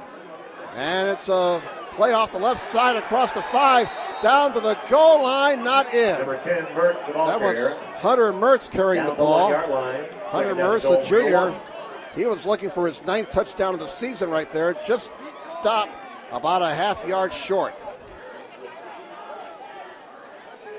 Second down and goal from the 1 for Carroll, looking to build their 21-10 lead. A lot of folks were picking Snider in a close ball game, but Carroll, after the first 4 or 5 minutes, they have dominated this game. Second and goal from the 1. Under center is Becker. Will he sneak it? He will. He follows his center to the goal line, and no signal yet. Now they signal touchdown. Give that man 6 points. Touchdown, Jeff Becker. He rushed for 132 yards in the first game against Snider, and that's his 6th rushing touchdown of the season. A 1-yard sneak for Becker, and Carroll builds their lead with 5:50 left in the first half. Trevor Horton out to try and make it 4 out of 4 in PATs. Becker holding, spotted, booted, and the kick is good. New score on the board. It is Carroll 28, Snider 10. Back in a moment on SummitCitySports.com. The Acme Bar and Grill, where neighbors meet. A Fort Wayne tradition since 1941. We feature nightly dinner specials along with our iconic pizza, wings, and pork tenderloins, and barbecue in our family-friendly atmosphere with a retro flair. Additionally, we offer a full bar with 26 beers on tap from various Midwest breweries. We also have an area perfect for private events such as meetings, reunions, and banquets that holds up to 50 people. The Acme Bar and Grill, located in the heart of East State Village, where neighbors... Looking for a way to naturally aid in soothing aches, pains, and sore muscles and reduce inflammation from the skin? Want a relief in minutes? Try Aleve. Welcome back, everybody. We're just looking to get some out-of-town scores here before play resumes. 28-0 now. Fairfield leads Prairie Heights in the second quarter, and Class 2A Sectional 35. Winner of that game gets either Lourdes or Eastside, and right now it looks like it's going to be the Fairfield Falcons. Here at Spooler Stadium, 5:50 to go in the first half. Carroll 28, Snider 10. The Chargers have scored 21 unanswered. Here's the boot by Horton. Again, he squibs it. And it's picked up at the 10, up to the 20. Carroll does a nice job on the coverage and stopped to the 22-yard line. As Derek really could not find a seam. Nice job by Carroll. Again, Horton squibbing it. And that gave the special team members time to get downfield and bottle up Alonzo Derrick. Well, Snider really up against it now. When was the last time they have been this far behind in a sectional game? 5:43 left in the first half. Carroll 28, Snider 10. And the Panthers look just a little bit stunned right now. We talk about handling adversity. Well, how can the Panthers handle this adversity? Down 18 points. It's a 3-possession game. And they will run it. And it's a running play, and it's going to be a 5-yard pickup for Lenny Bennett. Good to see him back in the ball game. He picked up 5 yards. It gives him 65 yards on 10 carries. Second down and 5 for Snider at their own 32-yard line. That last scoring drive for Carroll set up by a Snider interception. Carroll +1 in that category. 5:10 to go first half. Both teams have all 3 timeouts left. Another running play close to a first down. As Bennett carries it across the 30 to the 31-yard line. Looks like he's going to be about a yard short. Third down and 1. Third down and 1 for Snider at their own 31-yard line. Carroll 28. Snider 10. 40 degrees at game time. Temperatures dropping into the 30s. We should be in the mid-30s by the time we're done. On 3rd and 1, Bennett again in a first down for Snider as they pick up a much-needed first down there, trying to end Carroll's momentum on this possession. They need a nice long drive here to kind of stem this Charger tidal wave. First down for the Panthers at their own 35. 4:25 to go first half. Again, both teams have all 3 of their timeouts left. And it's a pass deflected at the line of scrimmage and incomplete. Barnes' pass deflected at the line of scrimmage, and it falls harmlessly to the Spooler Stadium Prescription Athletic Turf. Incomplete. And Barnes has thrown the ball 14 times now. He has completed 4 for 36 yards, and he's had 1 picked off. 2nd and 10. And the play is whistled down with 4:16 to go in the first half. And false start against Snider. 9 penalties against Snider for 85 yards. I got a feeling Kurt Tippmann may be doing some lecturing at halftime. Snider has really dug themselves a significant hole. There's still a lot of game left. Still time for Snider to come back, but boy, they got to turn things around in a hurry here. It's Bennett on 2nd and 15. He stopped at the 33-yard line, maybe the 34. Tackle made by number 23, Vollmer. Vollmer made the tackle again for the Carroll Chargers. Ray Vollmer, all-conference defensive back, number 23. He's a senior. Line the gain is to 45 for Snider. 3rd down and 11. 3:50 left in the first half. The clock is moving. Carroll leading 28-10. 2 receivers to this side, 1 to the right.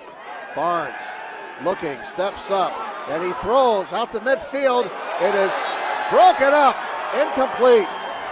And it's Vollmer making the defensive play. That pass intended for Drew Sims. 4th down and 11 for Snider. Taking the punt, number 82, Tyndall. So Ray Vollmer showing why he saw a conference on that play. 3:37 to go in the first half. Snider has to kick the ball away. Zach Tyndall in punt formation. Boy, Snider has got to maybe force a turnover or something to stop this Carroll momentum. Chargers on top, 38-10. And here's the punt. Oh, they almost got it again. It's going to be a fair catch taken by Mitchell at the 33-yard line. Number 19, Mitchell.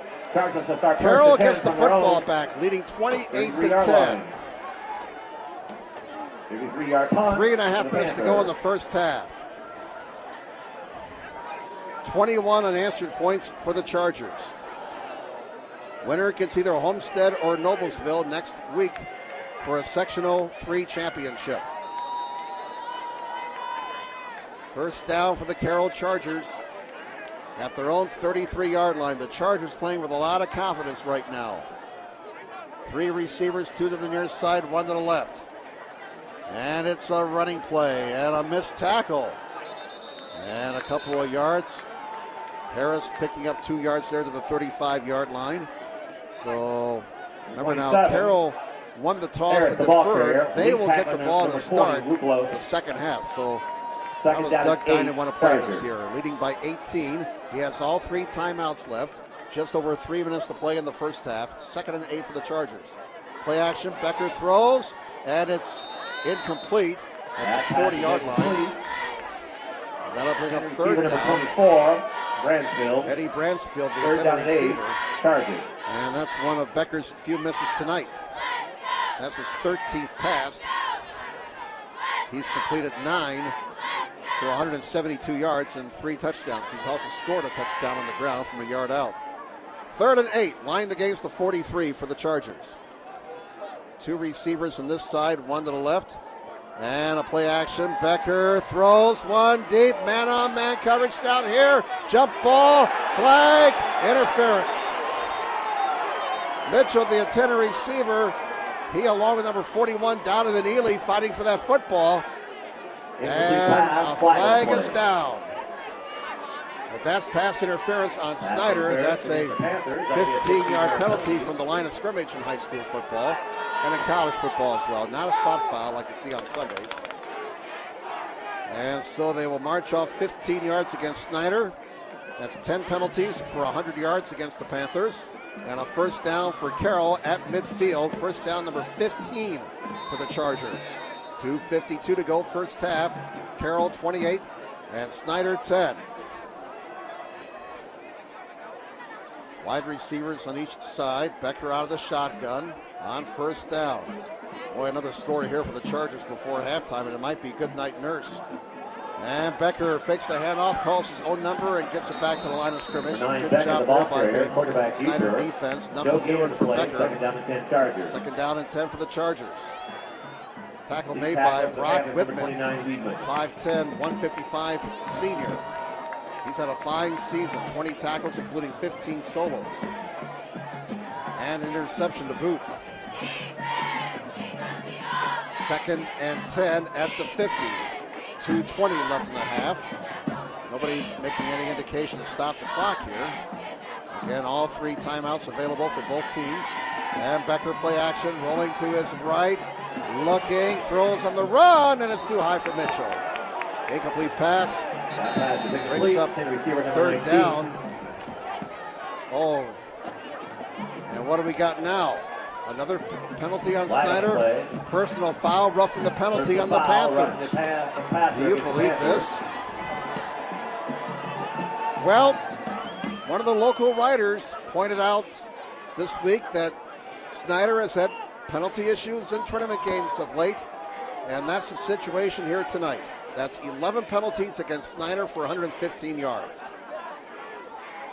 And another first down for the Chargers, unofficially 15 of them.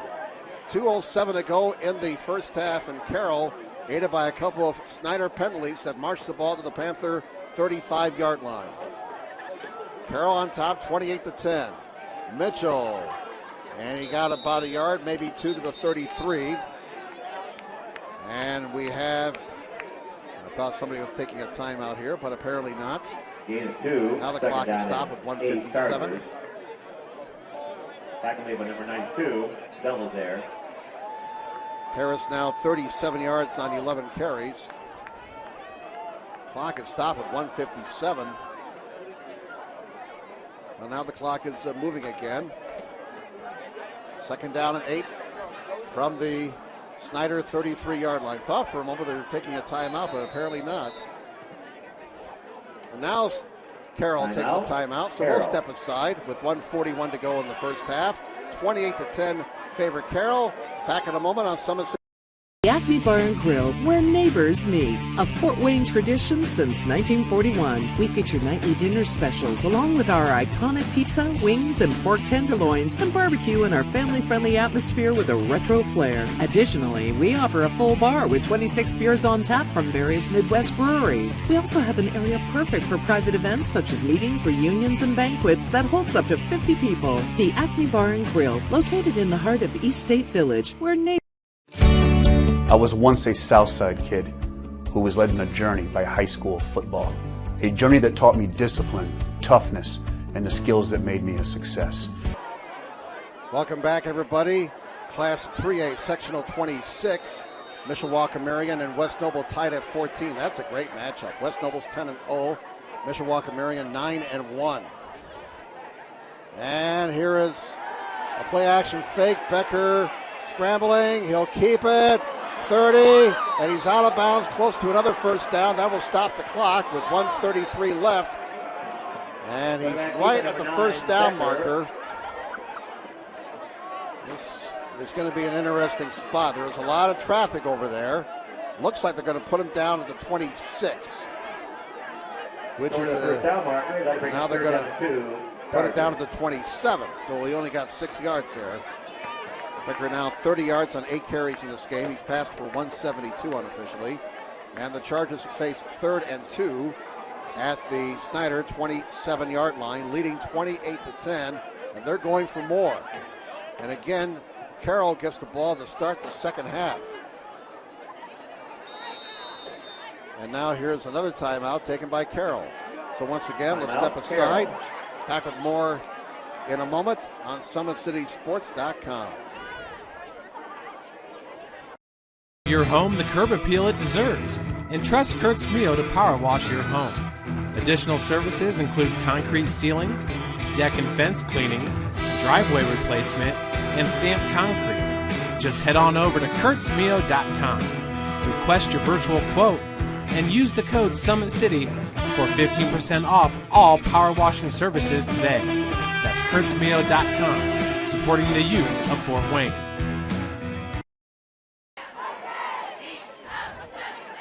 Well, you ready for this? Second quarter, 5:41 to go in the half. Homestead with his 3rd turnover of the game.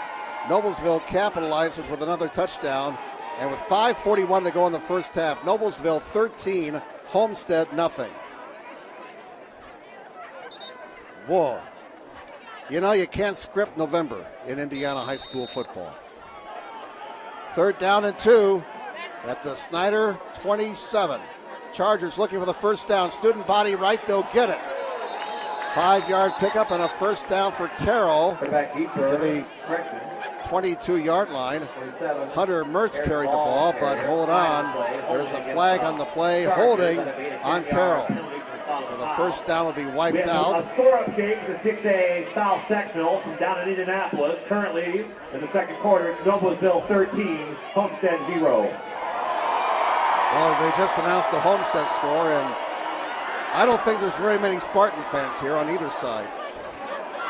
10-yard penalty on Carroll, and that'll be 52 yards and penalties on the Chargers. 8th time they've been penalized, cost them a first down. So instead of 1st and 10 at the 22, they now face 3rd and 12 at the Snider 37.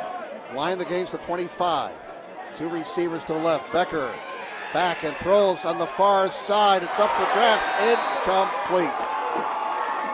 Oh my goodness. Had a man open. But it's an incomplete pass. So 4th down and 12. 1:08 to go. Do you punt the ball here and pin Snider deep? Remember, Carroll gets the ball to start the second half. And here comes Trevor Horton out, I do believe.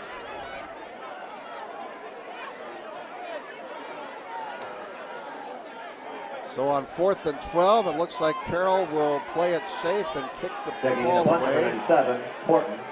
Horton, again, has averaged 36.5 yards a punt this season.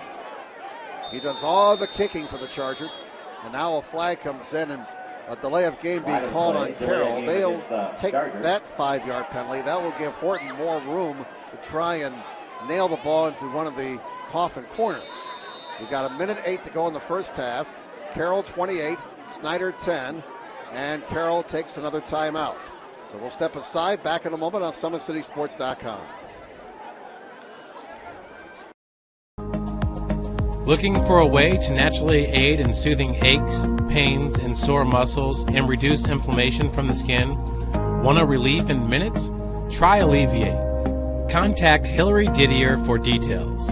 You can find her at didier.hillary@gmail.com or call her at 260-312-1599. All right. Welcome back to Schooler Stadium as we await the Carroll punt. The Chargers now out of timeouts. Horton will try and nail the Panthers deep. Here's the snap. He aims towards the far side. And what kind of depth did he get on the punt? It's inside the 15. It's going to be down at the 12. Well, not exactly coffin corner, but I guess it will work. And Snider with 59 seconds and 3 timeouts will start at their own 12-yard line, trailing 28-10.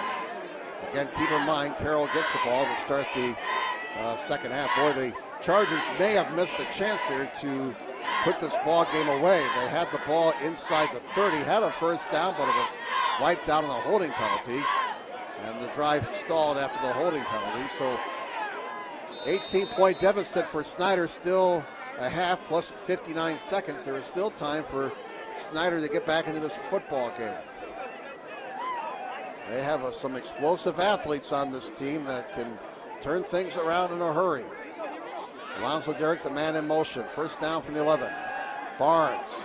And he throws down the middle. He's got a man at the 30-yard line.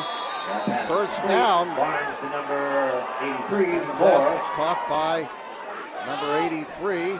That was Ortiz. A pickup of 18 yards and a first down. First down number 9 for Snider. 44, 43, 42. Tick, tick, tick, tick, tick. The clock running. Barnes scrambling. He's looking to get out of bounds, and he does. That will stop the clock. Barnes picking up about 6 yards right there. Second and 4. Panthers. And the clock is stopped with 38 seconds to go in the first half. Again, Snider has all 3 of their timeouts left. Second down and 4 for the Panthers at their own 36-yard line. 28-10 favored Carroll. Shorter than usual halftime. I don't think we have the bands here tonight. Here's Barnes throwing on the far side. It's caught. That'll be a first down.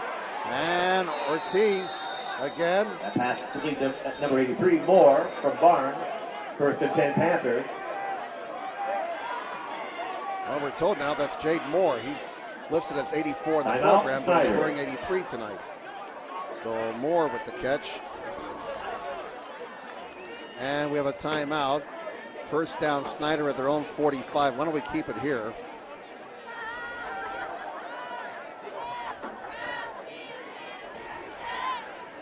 That was first down number 10 for Snider. 30 seconds to go, and we got Snider now with 2 timeouts remaining. 30 seconds to go when play resumes. That'll be first down and 10 for the Snider Panthers at their own 45-yard line. 28-10. As Carroll has an 18-point lead, the Chargers have scored 21 unanswered. The Snider scores. Barnes to Derrick from 5 yards out, and Ryder booted a 29-yard field goal. Becker has 3 touchdown passes, 36 yards to Mitchell, 20 yards to Mitchell, 28 yards to Englert, and Becker also has a 1-yard run. First down at the 45-yard line for the Snider Panthers. By our count, they have 2 timeouts remaining. Looking to get something on the board before halftime. 3 receivers on this side. They swing it out here. And Bennett is brought down inbounds at the 4. Check that. Trotter caught the ball. And Snider calls an immediate timeout. So let's step aside. Back in a moment on SummitCitySports.com.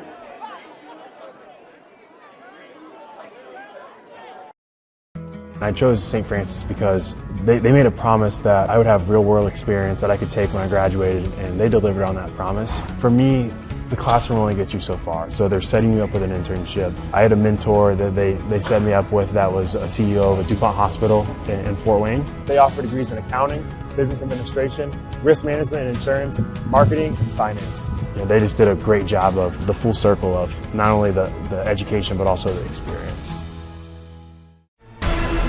Thank you for supporting. All right, 23 seconds to go in the first half. Snider with one timeout left. They have the ball at their own 48-yard line. Second down and 7 for the Panthers, trailing 28-10. And Barnes back to throw. He fires from the far side. He's got a man for a first down, but Carroll will give them that. They prevent the deep play, and a 13-yard pickup. The reception made by Moore. Snider in a hurry. 16 seconds to go. They have to stop the clock to move the chains. First down number 11 for Snider. And they will kill the clock with 13 seconds to go. We got Snider with one timeout left. So they got time maybe for a couple more plays. Second down and 10. The ball is at the Carroll 44-yard line. 13 seconds to go. The clock is the enemy of the Snider Panthers right now. 3-possession game. 28-10 favor Carroll. 2 receivers on this side. On second and 10. Barnes looking, throws, and it's caught. And Derek, can he get out of bounds? He did. That stops the clock with 7 seconds. Barnes to Derek. 8-yard pickup on that He play. gets out of bounds, 8-yard pickup. Now do you take a shot at the end zone? Third down and 2, Panthers. It's 3rd and 2 at the 35-yard line. I check that. 3rd down and 3 at the 37. Line the gain is the 34. We have 3 seconds. This will find out on the field. Well, the clock shows 3 seconds. And they're going to reset the clock to 7 seconds. 28-10. Carroll with the lead. And let's see here. Snider takes a shot at the end zone. Clock will start on the snap.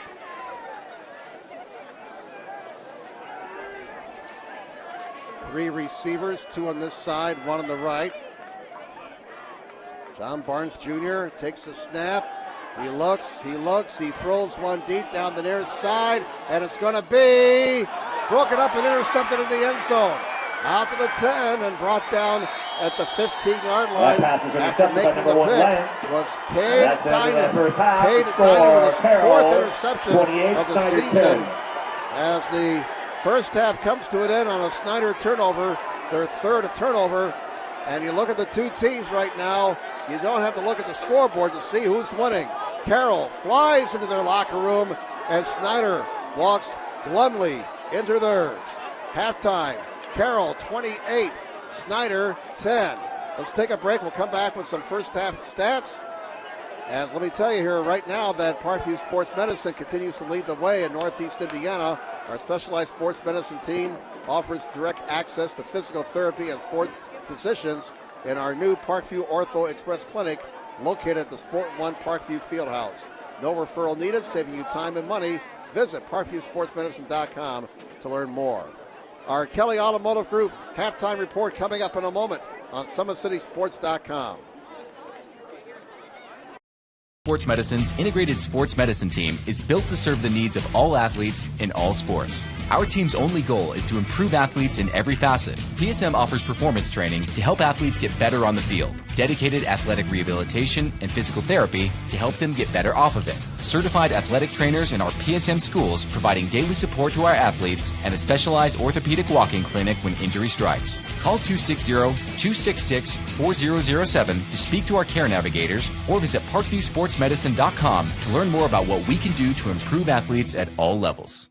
The Acme Bar and Grill, where neighbors meet. A Fort Wayne tradition since 1941. We feature nightly dinner specials along with our iconic pizza, wings, and pork tenderloins, and barbecue in our family-friendly atmosphere with a retro flair. Additionally, we offer a full bar with 26 beers on tap from various Midwest breweries. We also have an area perfect for private events such as meetings, reunions, and banquets that holds up to 50 people. The Acme Bar and Grill, located in the heart of East State Village, where neighbors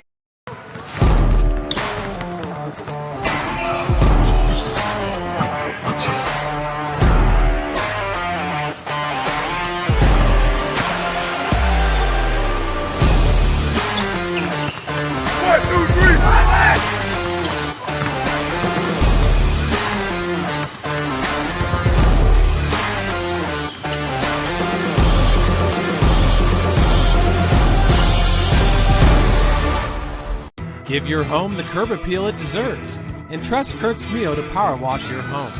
Additional services include concrete ceiling, deck and fence cleaning, driveway replacement, and stamped concrete. Just head on over to kurtzmio.com, request your virtual quote, and use the code SummitCity for 15% off all power washing services today. That's kurtzmio.com, supporting the youth of Fort Wayne. Looking for a way to naturally aid in soothing aches, pains, and sore muscles and reduce inflammation from the skin? Want a relief in minutes? Try Alleviate. Contact Hillary Didier for details. You can find her at didier.hillary@gmail.com or call her at 260-312-1599. The Kelly Automotive Group is simple, transparent, reliable. Simple. Our customer specialists make buying a car easy and fun. Transparent. Our price listed is the best price. No hassle, no gimmicks. Reliable. Buy with confidence and peace of mind. We work hard to ensure the best value however you shop. Come see us in Decatur at the 2733 Auto Mall and shop 7 brands in one location. The Kelly Automotive Group. Simple, transparent, reliable. Joint pain, sprains, strains, or a possible broken bone? Make the Parkview Ortho Express walk-in clinic your first stop when you have an orthopedic or sports injury. Parkview Ortho Express, located at the Sport 1 Parkview Fieldhouse, gives you access to quick care and orthopedic physicians when you need it most. Get x-rays, treatment, and referrals to Parkview Care, all in the convenience of a walk-in clinic. Parkview Ortho Express is open Monday through Thursday, 7 a.m. to 7 p.m., Friday, 7 a.m. to 5 p.m., and Saturday, 8 a.m. to 12 p.m. Call 260-266-4007 for more information.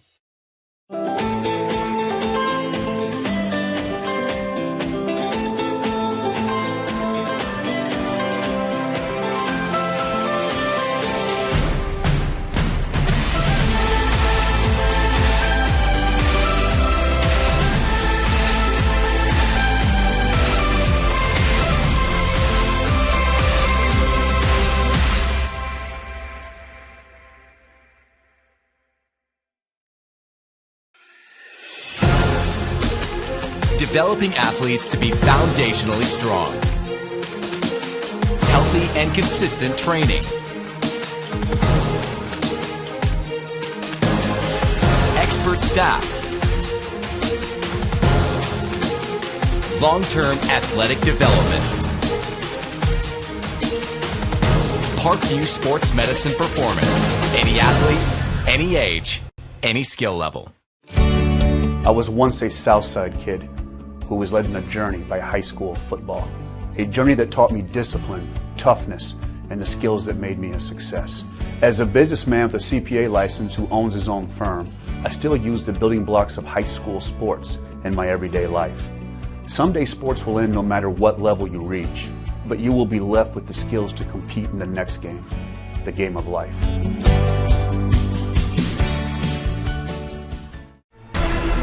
Thank you for supporting Summit City Sports.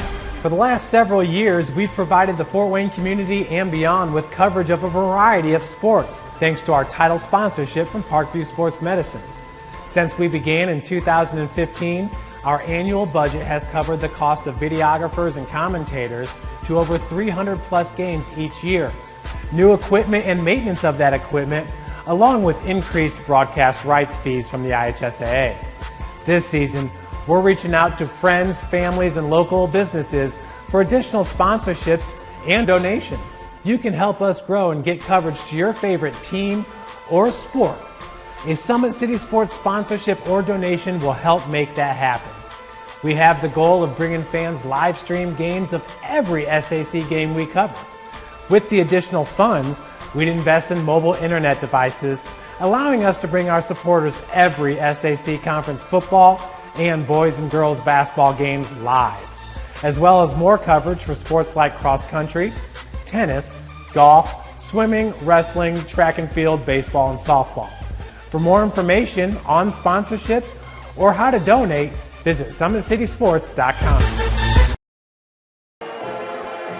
Welcome back, everybody, to Spooler Stadium. Halftime, Carroll 28, Snider 10. And before we take a look at some statistics on our Drive Kelly Automotive halftime report, let's listen in and enjoy the pride of Snider High School, the Snider Marching Band.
All right, a fine performance by the Snider High School Marching Band.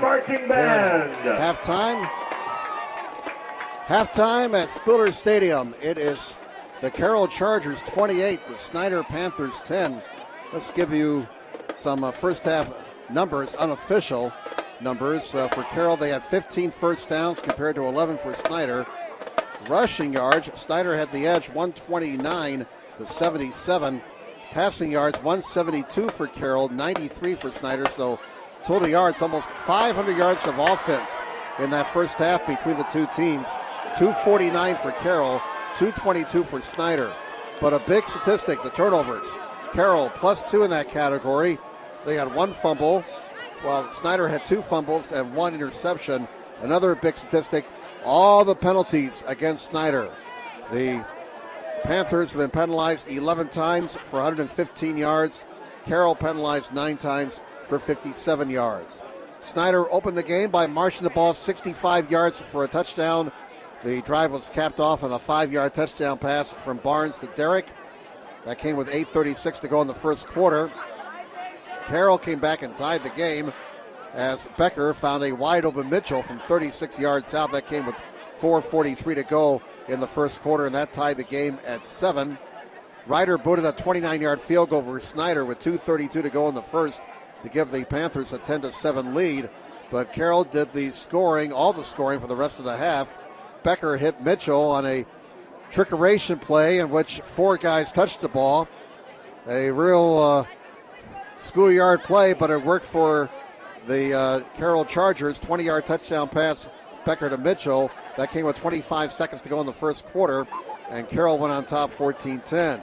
Chargers added 2 more touchdowns in the second. Becker to Englert from 28 yards out, following a big-time scramble, and then Becker snuck it over from a yard away with 5:50 left in the half. Horton 4-of-4 on PATs, and there's his score at halftime, 28-10, favor the Carroll Chargers over the Snider Panthers. Don't forget, Carroll won the toss and deferred, so they will get the ball to start the second half. Now in the other Class 6A Sectional 3 contest at Noblesville, the Homestead Spartans fell behind 13-0 to 1-8 Noblesville, but it looks like Homestead is coming back now. In the second quarter, it's Noblesville 13 and Homestead 7. Let's give you some other scores. In Class 5A Sectional 11 at the half, Northrop leads Goshen 17-0. And the last score we had, Dwenger was leading Northside 13-7. Sectional 19 in Class 4A, East Noble was leading DeKalb 28-0 at last report. In Class 3A, Sectional 26 in a great matchup, a pair of top 10 teams, 4th-ranked Mishawaka-Marion and 7th-ranked West Noble. In the third quarter, Mishawaka-Marion leads West Noble 21-14. Class 3A Sectional 27 at the half, Concordia playing at Zonner Stadium tonight. They're 5-5. Norwell's also 5-5, and Concordia has a 14-7 lead at the half. Class 2A, Sectional 35 at the half. Fairfield 28-0 over Prairie Heights. Eastside got a pick 6 to tie up their game with Bishop Luers. The point after was missed, so Luers and Eastside in a real white knuckler in Eastside at Eastside High School tonight in Butler. That game is tied 6-6 in the third quarter. Class 1A Sectional 43 at the half. South Adams 15-6 over Monroe Central. And in Class 1A Sectional 44, also at the half, Adams Central leads North Miami 27-0. We're still about 3 minutes away from the start of the second half here at Schooler Stadium. Carroll leading 28-10. If you look at next week, if Carroll holds on and wins this game, they would play at Homestead. The Spartans can't come back and beat Noblesville. But if Noblesville defeats Homestead, then Carroll will be hosting Noblesville next week. No matter what happens to Snider, if they come back and win this game, they will be on the road next week at either Homestead or Noblesville. Snider will not be able to host a game next Friday since they're at home tonight. Okay, we're still a few minutes away from the start of the second half. Why don't we step aside for one more break here on the Drive Kelly Automotive Halftime Report. Again, your halftime score is 28-10. Favor the Carroll Chargers over the Snider Panthers. And we're back with second half action in a moment. Yeah, Acme Bar and Grill, where neighbors meet. A Fort Wayne tradition since 1941. We feature nightly dinner specials along with our iconic pizza, wings, and pork tenderloins, and barbecue in our family-friendly atmosphere with a retro flair. Additionally, we offer a full bar with 26 beers on tap from various Midwest breweries. We also have an area perfect for private events such as meetings, reunions, and banquets that holds up to 50 people. The Acme Bar and Grill, located in the heart of East State Village, where neighbors... I was once a Southside kid who was led on a journey by high school football. A journey that taught me discipline, toughness, and the skills that made me a success. As a businessman with a CPA license who owns his own firm, I still use the building blocks of high school sports in my everyday life. Someday sports will end no matter what level you reach, but you will be left with the skills to compete in the next game, the game of life.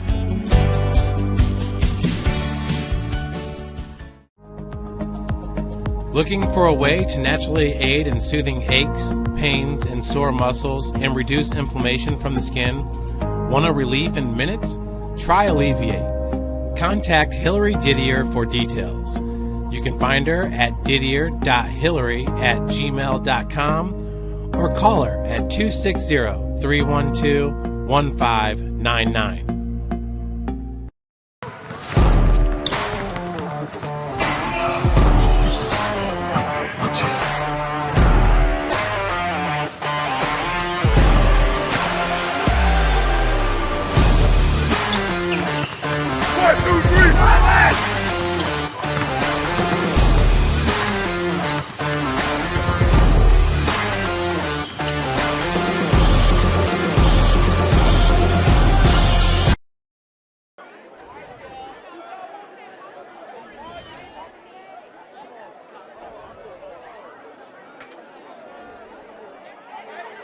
Welcome back, everybody. Some other scores now. Halftime score. Marion 10-0 over New Haven in the second. At halftime, Noblesville 13, Homestead 7. You just heard the halftime score from Noblesville. Noblesville 13-7 over Homestead, and that would be a major surprise if that score holds.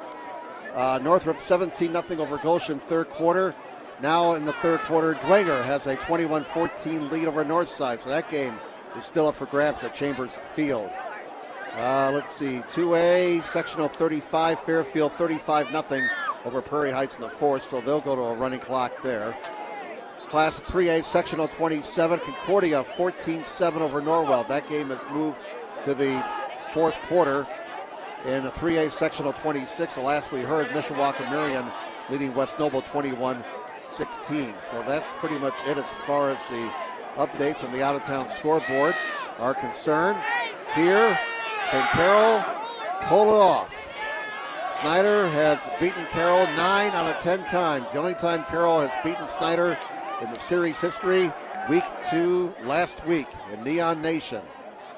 And Carroll will get the ball to start the second half. The Panthers up against it, down 28-10 as we start the second half.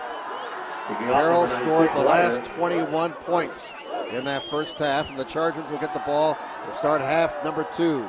We're underway, and it's going to be bouncing around, picked up at the 5-yard line. There goes Mertz to the 20. He's cut down and falls forward to the 25-yard line. Hunter Mertz returning the second half kickoff. Chargers to start first and 10 from their own. Parkview Sports Medicine is the area's largest integrated sports medicine team, specialized in serving every level of athlete, no matter if they're trying to get better at what they do or recovering from an injury. Our experts coordinate your care in state-of-the-art facilities in our community. To start your journey, visit us at parkviewsportsmedicine.com. Glad you're with us tonight here on SummitCitySports.com. Jim Measle, our cameraman is Patrick Reef. We got crews all over the place tonight. Busy night as the state tournament hits week number 2. And the Chargers run it on the first play from scrimmage in the second half, 2 yards for Evan Harris. That's Evan Harris. Harris now 39 yards on 12 carries tonight. Carroll again going with the hurry-up offense, and Harris a stop for no gain. Harris, the ball carrier. He may have lost a yard. No play, loss of 1. So you know that Snider defense is going to be coming after people now. Third down and 9 for Carroll at their own 26-yard line. Chargers on top, 28-10. 3 receivers on this side, 1 to the left. Line the gain is just short of the 35-yard line for the Chargers. Becker was red hot in the first half. He has time. He throws, and he throws it in the double coverage, and it's incomplete. Ooh, nearly intercepted there by Trotter. Leighton Mitchell, the intended receiver, and the Chargers are lucky that ball was not intercepted. Underwood and number 12, Gary. Becker has now missed his last 4 passes. Trevor Horton.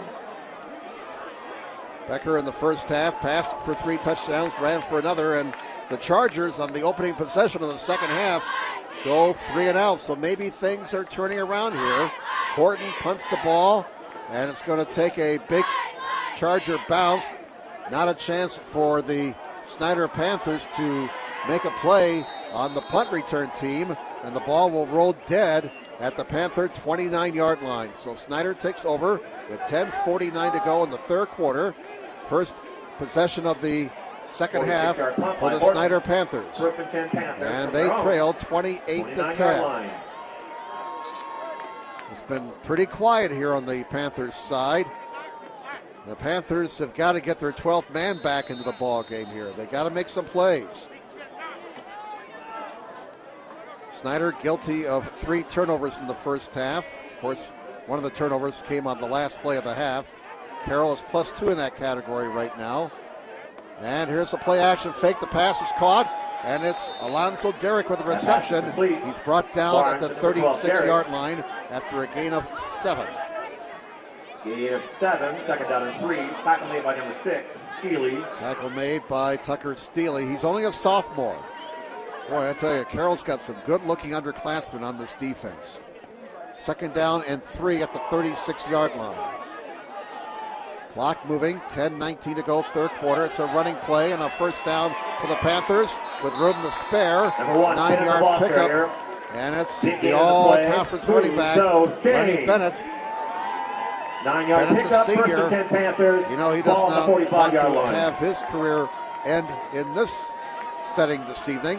Tackle made by number 33, Seibel. First down for Snider at their own 45. Boy, if Snider can score in this possession and get back into the ball game, look out! 35, 30, 20, foot race. Bennett down to the 10, Bennett to the 5, Bennett in the end zone. Give that man 6 points, and there's the big play I was talking about. 55 yards, Lenny Bennett. By number 1, Lenny Bennett. And that cuts the Carroll lead to 12, 28-16. And there's joy. Number 18, Swanson kicking. Here on the Snider sidelines, the 12th man has come to life. Wow, what speed display there by Lenny Bennett. Here's the extra point attempt by Ryder. Spotted, booted, and the kick is good. Timeout with 10:05 to go, third quarter. Carroll 28, Snider 17. Back in a moment on SummitCitySports.com.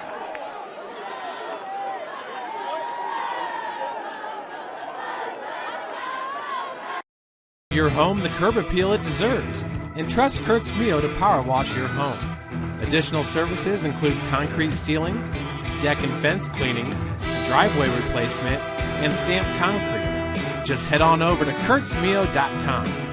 Request your virtual quote and use the code SummitCity for 15% off all power washing services today. That's kurtzmio.com, supporting the youth of Fort Wayne. Welcome back to Spiller Stadium, and things have changed. As the Snider Panthers come out, they get a 3-and-out stop on defense, and Lenny Bennett provides the spark to get Snider back into the ball game. A 55-yard spectacular touchdown run by Bennett, and it's a 2-possession game. 28-17 Carroll, and maybe momentum is starting to change uniforms.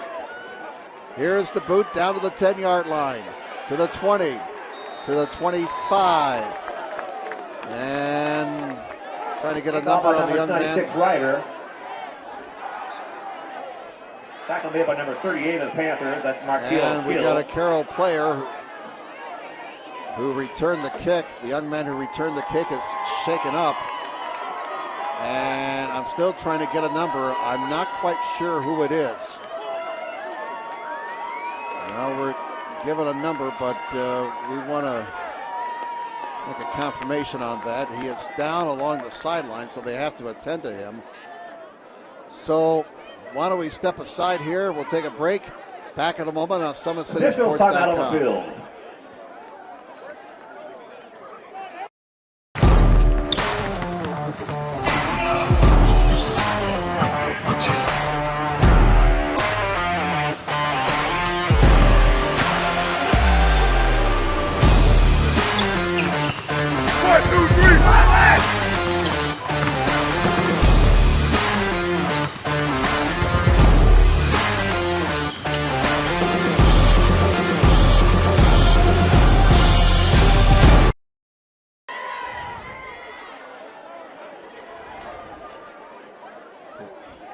Okay, we got our first final of the night in Class 2A Sectional 35. Fairfield has beaten Prairie Heights 35-0. Eastside has rallied to take the lead over Bishop Lourdes.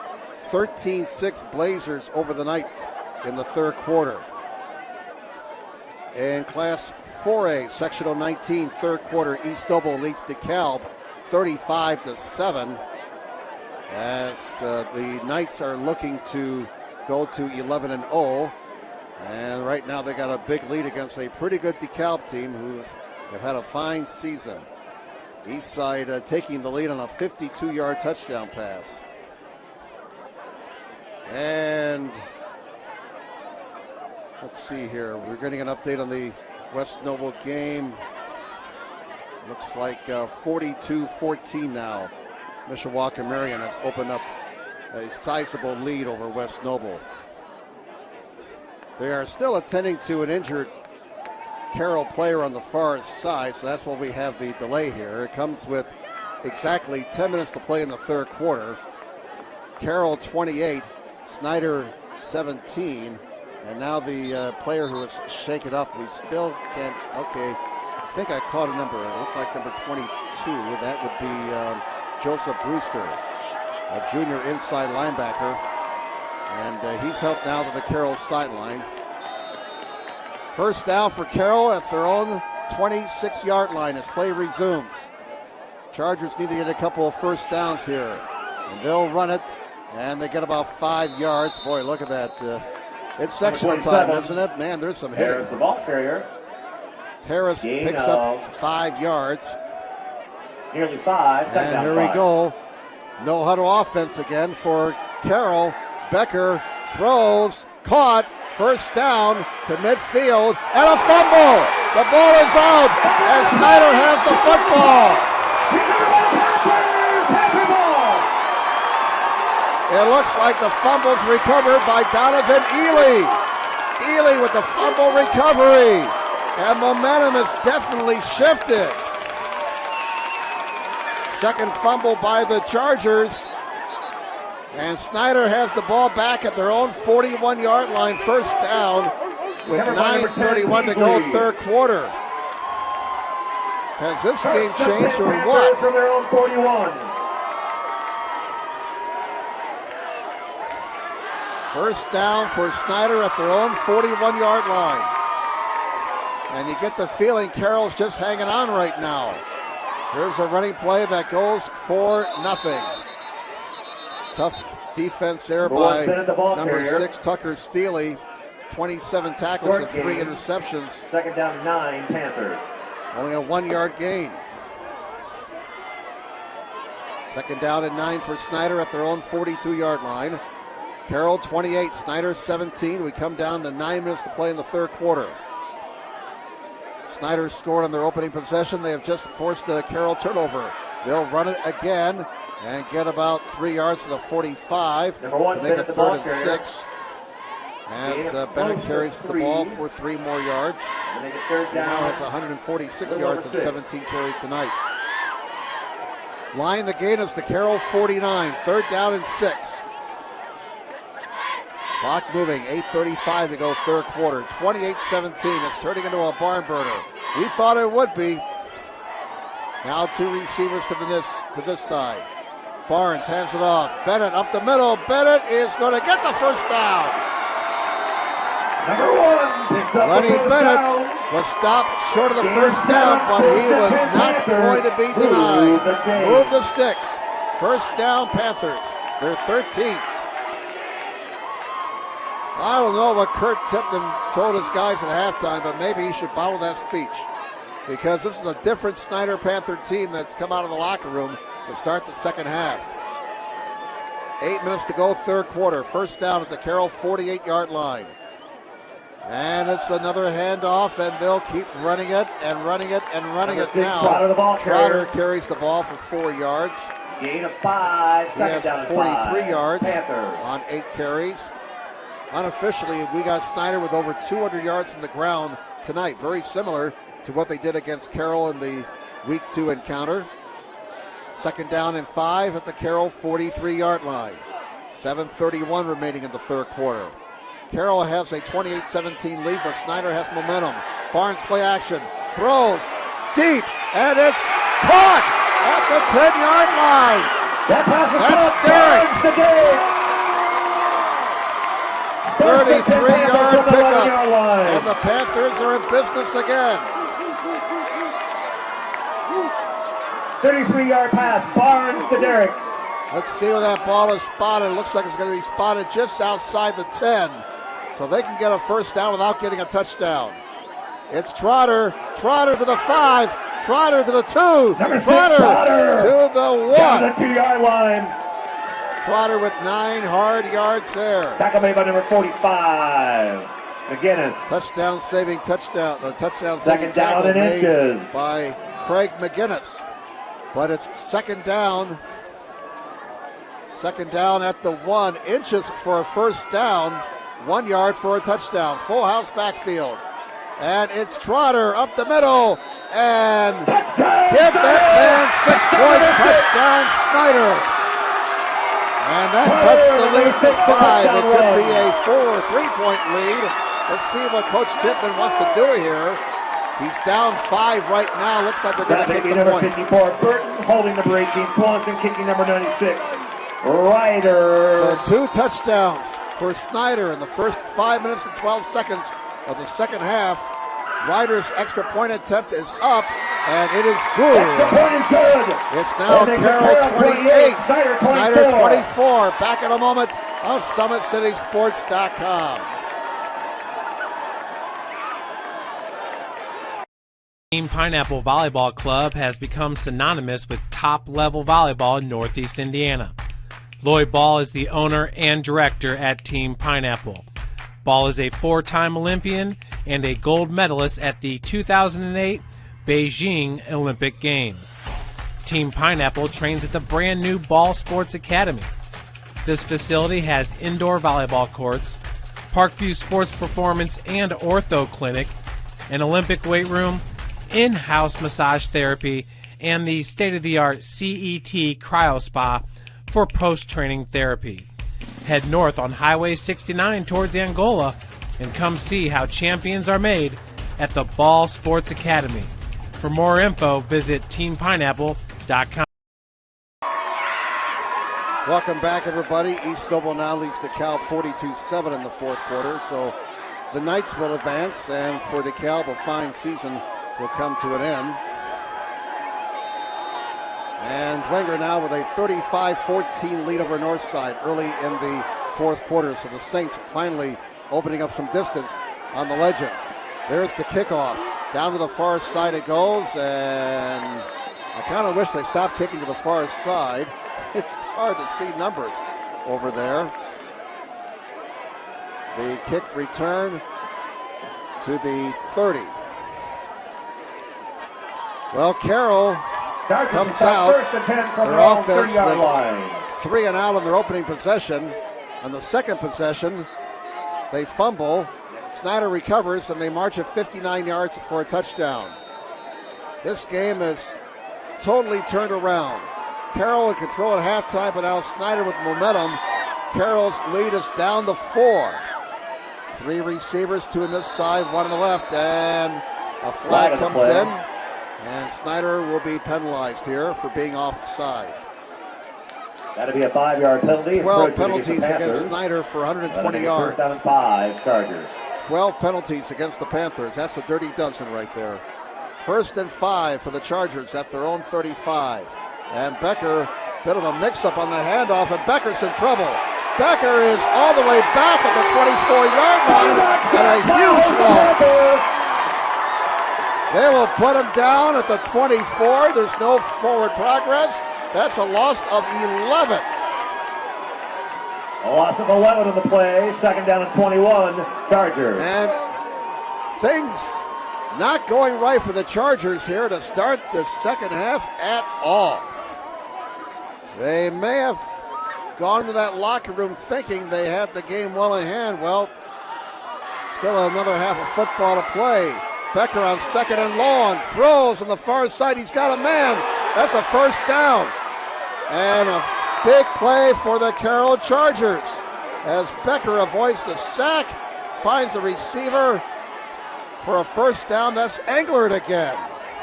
That pass is complete to Englert, number 7 for Becker. For 26 yards on that completion. Englert just having a huge night for the Carroll Chargers. 16 1st downs now for Carroll. And they'll get another one. 11 more yards as Becker keeps the ball and gets out of bounds at the Snider 39-yard line. 11 yards for Becker on that play. 17 1st downs for Carroll compared to 14 for Snider.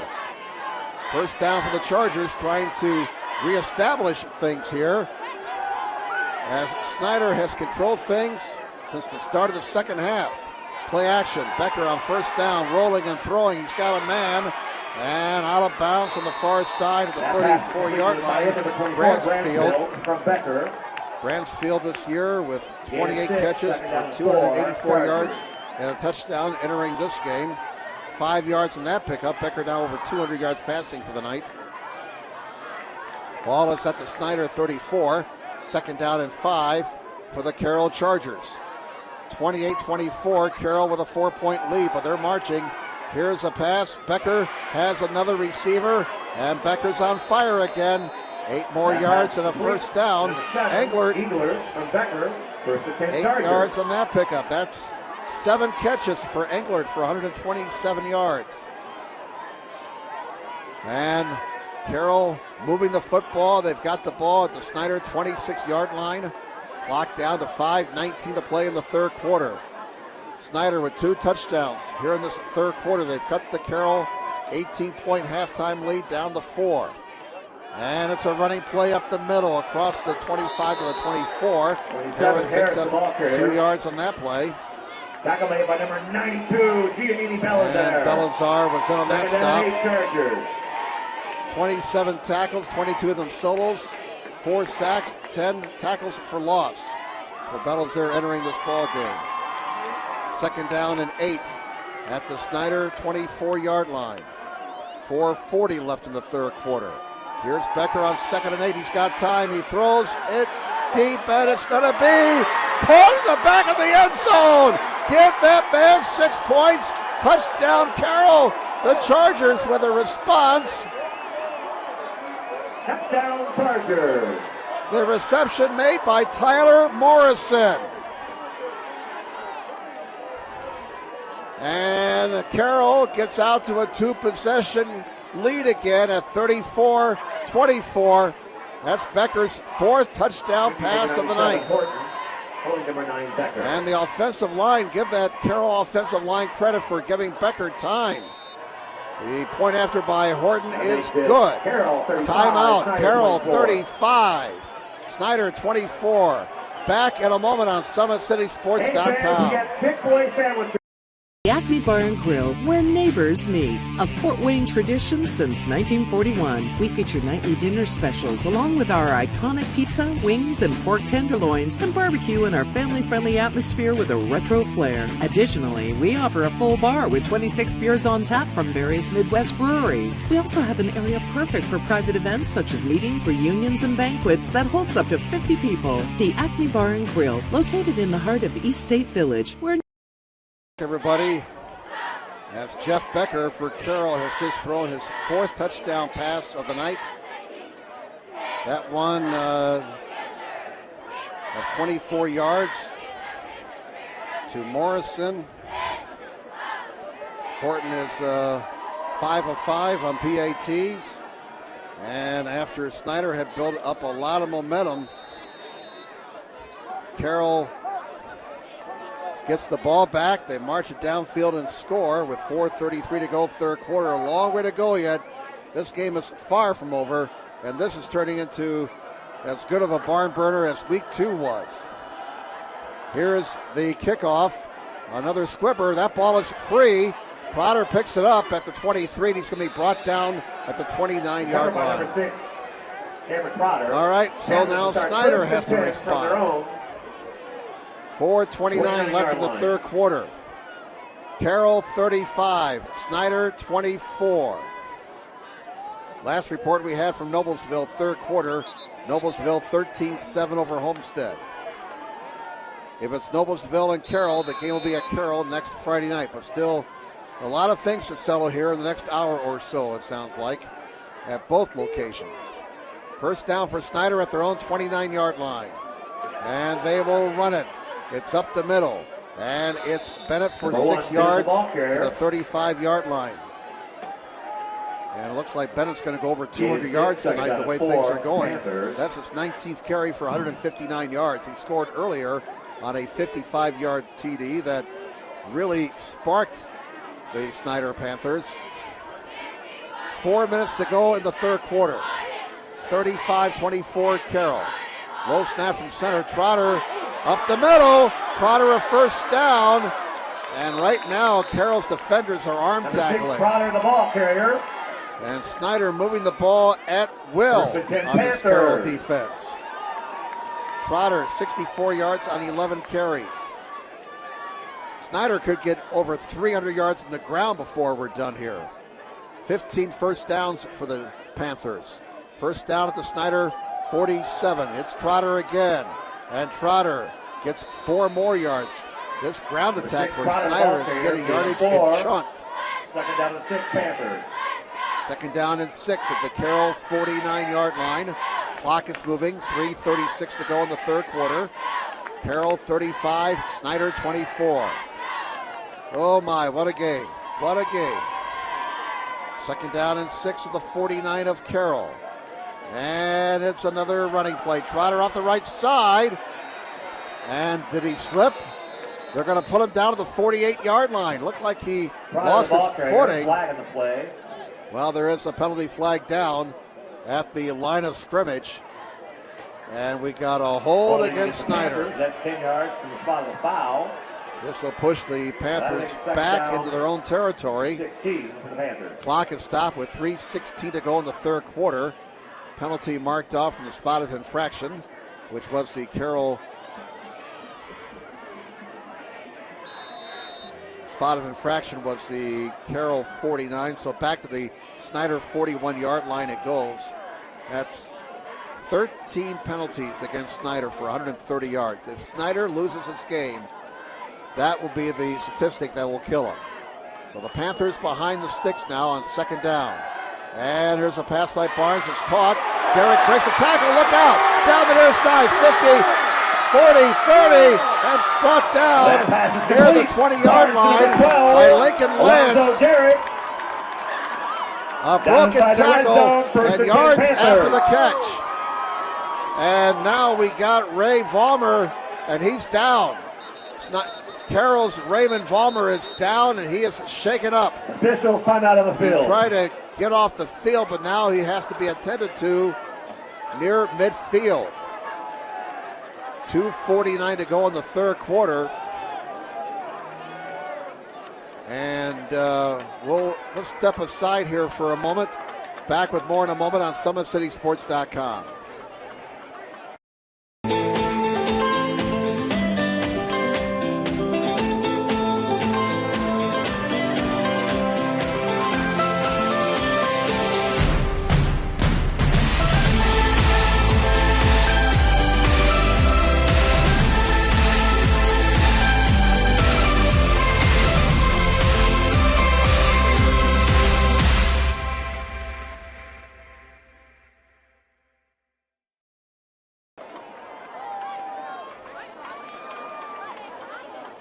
Welcome back, everybody. Play has been stopped as they now help Ray Vollmer off the field on the far side. Looks like it's a shoulder injury, and that's a key loss for Carroll. Yards after the catch on that last play. Barnes to Derrick, 37 yards. And Snider has the ball at the Carroll 21-yard line. It is a running play for Bennett, and he's down to the 15, a gain of 7 on the play. And now more whistles after the play. Gain of nearly 2:41 to go in the third quarter. Second down and 3, Panthers. Second down and 3 at the 15-yard line. Clock is stopped for some reason. Second down and 3 at the 15-yard line for Snider. They trail 35-24. This is turning into a shootout. Out of the shotgun. Low snap. It's a running play. Bennett, first down. It'll be first and goal for Snider. He picks up about 7 more yards. That gives him 173 on 21 carries tonight. First down, number 17 for Snider. First and goal for the Panthers. Put the sticks down. We have 2:28 to go in the third quarter. Ball is at the 8. First and goal for Snider. Carroll with an 11-point lead, but Snider is knocking on the door. And it is Bennett again. Bennett to the 5. Bennett in the end zone. What a move. Give that man 6 points. Bennett has another touchdown. That's the second of the quarter. What a nifty move. That comes with 2:18 to go in the third. Will be number 96, Chris Ryder. Ryder is on for the PAT to cut the lead to 4. Coach Tippmann choosing to kick the point instead of trying for 2 and get it down to a field goal deficit. Spotted, booted, and the kick is good. The point is good. Another break in the action. Carroll 35, Snider 31. Back in a moment on SummitCitySports.com. Sports Medicine's integrated sports medicine team is built to serve the needs of all athletes in all sports. Our team's only goal is to improve athletes in every facet. PSM offers performance training to help athletes get better on the field, dedicated athletic rehabilitation and physical therapy to help them get better off of it, certified athletic trainers in our PSM schools providing daily support to our athletes, and a specialized orthopedic walking clinic when injury strikes. Call 260-266-4007 to speak to our care navigators or visit ParkviewSportsMedicine.com to learn more about what we can do to. Welcome back, everybody. My goodness, what a ball game. And Dwenger now leads Northside at 35-22 in the fourth quarter. So the Legends cutting the lead there down to 13, 2-possession game. Looks like Northrop has scored again. Jeremiah Green punches it over for a touchdown. It was 17-0 Northrop. That would make it at least 23-0. Here's the kickoff following the Snider touchdown. It's a short one. And down the far side, down to the 39-yard line. Again, they run it down the far side. Henry returns the kickoff. That's Hunter Mertz. I believe that was Mertz who returned it. It would be nice if they would kick the ball towards the middle of the field so we can see these return men. That's about 4 in a row now. They've kicked it on the far side. My eyes are not that good anymore. All right, first down for Carroll at their own 38-yard line. 35-31. Now can the Chargers respond? 2:14 to go in the third quarter. Becker with 4 touchdowns tonight. Play action fake. And he throws on the far side. He's got a man. First down, hard hit. And that's a 17-yard pickup. The reception made by Bowden Height. The pass is complete. Number 2, Bowden Height. And Becker now is passing for 252 yards on the night. First down, number 20 for the Chargers. Ball's at the Snider 45. Back and forth we go. It is Becker running the football. He can run it besides throw it. Becker picked up 6 yards on that play. 36 yards on the ground for Becker tonight on 11 carries. Second down and 4, Chargers. Second down and 4 for Carroll. The ball's at the Snider 39. It's getting colder, but nobody minds. We got a red-hot football game right now. 1:35 to go third quarter. 35-31 Carroll. And the two offenses are having a field day. Becker has all kinds of time. Now he's scrambling. He's going to get the first down. And he picked up 6 yards on that play. Again, you got to give Carroll's offensive line a lot of credit tonight. As Keith Jackson used to say, oh, those big uglies up front. They are giving Becker time to operate. First down at the Snider 33-yard line. 1:15 remaining third quarter. Fresh set of downs for Carroll. They lead 35-31. And it is a play action. Becker has time again. Throws on the far side. Oh, he overthrew an open receiver. Bransfield was open. If he had caught that ball, that would have been a touchdown. But as it is, it's second down and 10 for Carroll at the Snider 33. Incomplete pass stops the clock with 1:01 remaining in the third quarter. Carroll 35, Snider 31. Oh, hopefully you're enjoying this one wherever you're logged on. We've got a lot of hits here, it looks like, on SummitCitySports.com this evening. Here's Becker in some trouble. Gets away, stays alive, throws one deep. He's got an open man at the 10, at the 5, in the end zone. Give that man 6 points. Becker does it again. Touchdown Chargers. Becker to number 7, Englert.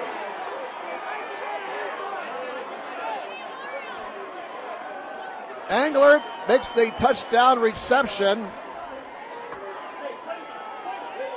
Mason Englert with the touchdown reception. And again, it's a 2-possession game. Favor of the Chargers. 41-31, 51 seconds to go in the quarter.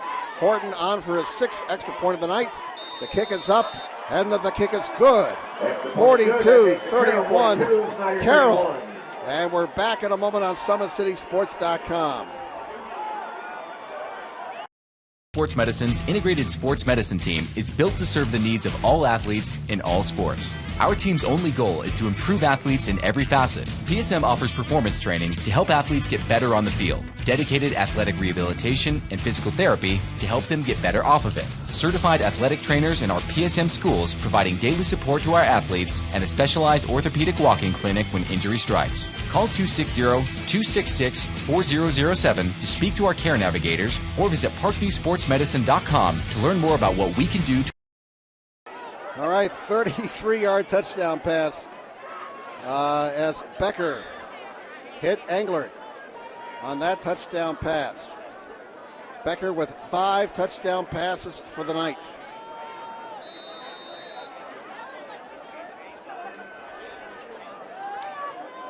Englert now has 150 yards in receptions tonight, 8 receptions for 150 and 2 touchdowns. Usually it's Mitchell who is Becker's favorite receiver, but Englert's been the main guy tonight. 42-31 Carroll. What a wild and wacky sectional game. Another squib kick. And there goes Derrick, and Derrick is stopped at the 29-yard line. They're still, boy, slow whistle there. 12, Derrick returns the kickoff. And Derrick is stopped short of the 30-yard line. Looks like they're going to spot him at the 28, huh?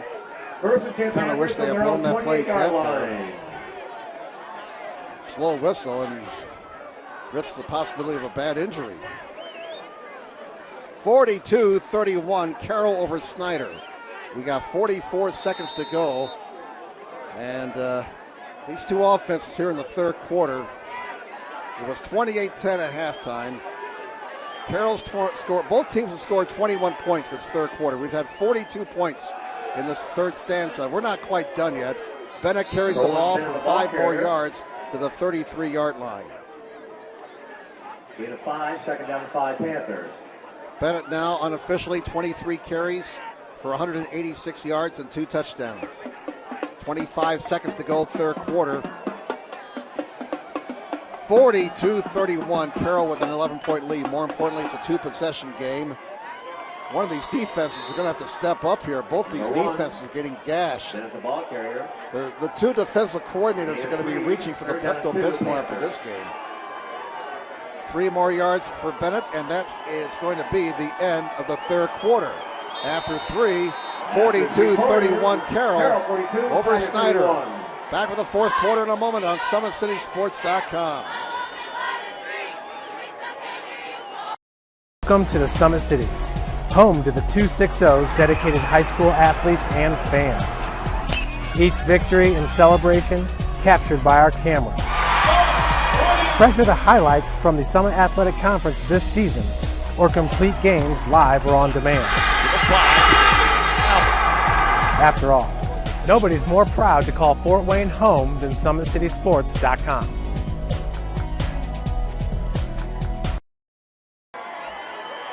Welcome back, everybody. We got a couple of finals now. Class 4A Sectional 19. East Noble advances to the sectional finals as they defeat DeKalb 42-14. The Knights ranked number 2 in the state, now 11-0. And DeKalb bows out. A fine season for the Barons as they finish up at 8-3. Another final in Class 2A Sectional 35. Bishop Luers, the team favored by some, is out. Eastside knocks off Bishop Luers 13-6. That's a final. Eastside now 9-2. Luers finishes up at 3-8. All right, here we go. Fourth quarter action ready to get underway. 3rd down and 2 for Snider at their own 36-yard line. Carroll leads Snider 42-31. And the Panthers run it, and they will get a first down to the 39-yard line. Bennett picks up the first down, gain of 3. Bennett edges closer to 200 yards. I got him with 192 on 25 carries. And that's first down number 18 for Snider. We've had, between the two teams, by our count, 38 first downs. And another running play to Bennett. Bennett to the 45. Bennett's over 200 yards now. He's out of bounds on the near side at the 47-yard line. 13 more yards for Bennett. That puts him at 205 on our count on 26 carries. First down number 19 for Snider. First down at the Carroll 47. 11:44 left in regulation. 42-31 is your score. Carroll over Snider in a wild one. Winner moves on to the sectional finals next week. Here's Barnes' pass is caught. And about a 3-yard gain there. That pass is complete. Barnes, number 83. Moore made the catch. Gabe Moore. 3 yards on that pickup. Barnes has passed it for 173 yards tonight. Second down and 7 for Snider at the Carroll 44. And the clock is moving. 11:19 to go in regulation. Carroll 42, Snider 31. Carroll built a 28-10 halftime lead. They've been holding on here in the second. Both teams scored 21 points in the third quarter. Trotter carries the ball, fighting for the first down. Looks like he's going to be about a yard short. 3rd down and 1 Panther. Trotter now 74 yards on 13 carries. As Snider as a team is close to 300 yards rushing tonight. 3rd down and 1 at the Carroll 38-yard line. 10:40 remaining. 42-31 Carroll. Running play, Trotter, big hole, and a first down to the 31-yard line. Up and over. He picks up the Panther first down. 20 first downs for each side. First down at the Carroll 31-yard line. They move the sticks. They restart the clock. Clock moving, 10:22 left in regulation. This is a big possession here for Snider. You get the feeling they got to score. 42-31 Carroll. It is Bennett. Bennett's got an opening off the left side. He's wrestled down, bulldog down to the 26-yard line. 5-yard pickup to the 26. That makes it second down and 5 for the Snider Panthers. Under 10 minutes to play now. 42-31. Carroll over Snider. Second and 5 at the Charger 26. And Barnes whistle as he took the snap. We've not seen a penalty flag in a while. We had a lot of the first half. And it's offside. They call it offside on Snider.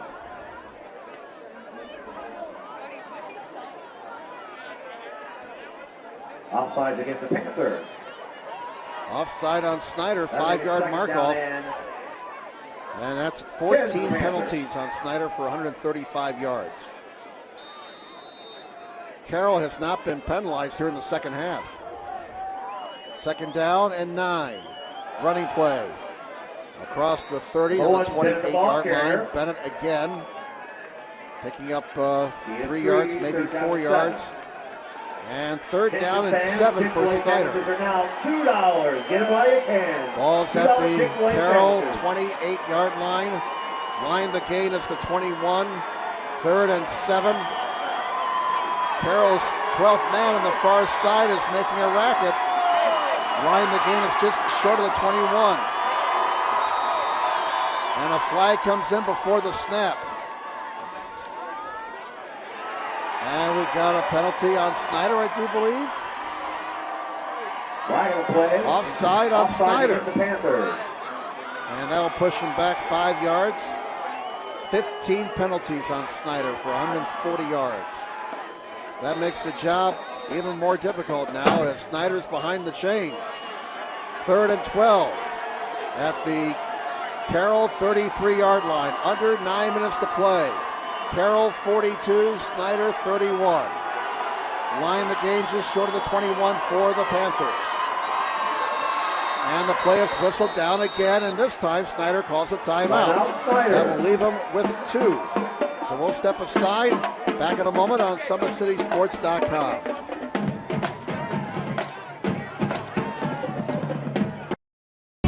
I was once a Southside kid who was led on a journey by high school football. A journey that taught me discipline, toughness, and the skills that made me a success.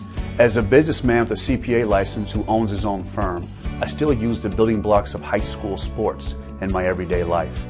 Someday sports will end no matter what level you reach, but you will be left with the skills to compete in the next game, the game of life.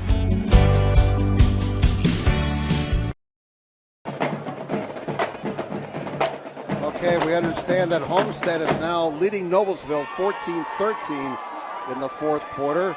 Winner of this game gets the winner of that game next week for a sectional championship. And again, Lures is out. They were knocked out by Eastside 13-6.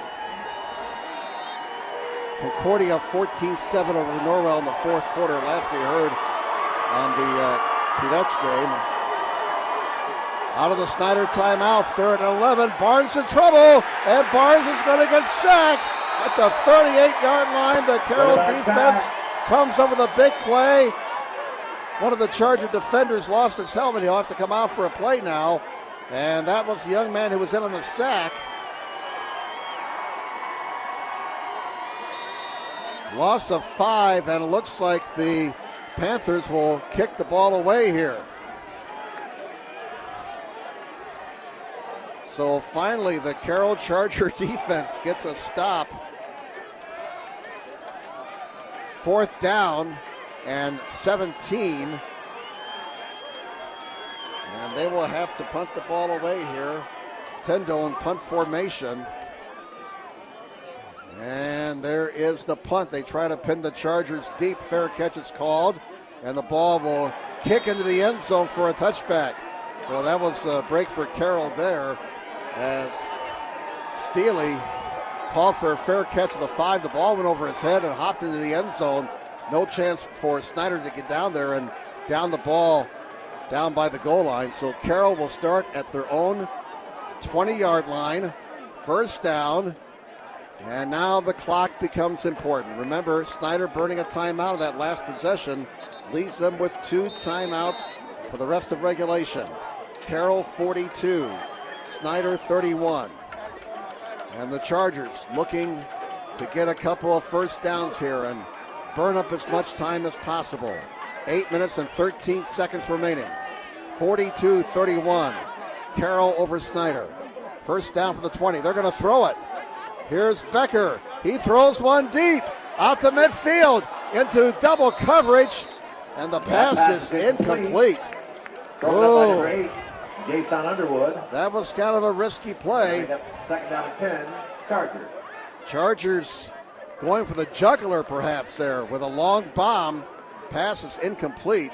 That stops the clock with 8:06 to go. 42-31. Carroll over Snider. Second and 10 for Carroll at their own 20. And they will run the ball to the near side, to the 25. Pretty good block here on the near side, and Harris got 6 yards. 27 Harris, the ball carrier, leads Harris 51 yards on 16 carries tonight. Belazar in on the tackle for Snider. Third down and 5, Chargers. Ball is at the 26. Line the gain is to 30. 7:40 left in regulation. Third down and 4. Will Becker call his own number here and keep it, or will he pass it? Becker will throw it. He throws. He overthrows his intended receiver. Harris coming out of the backfield. Incomplete. It's a 3 and out for Carroll. That's what Snider wanted. A 3 and out with not a whole lot of time coming off the scoreboard clock.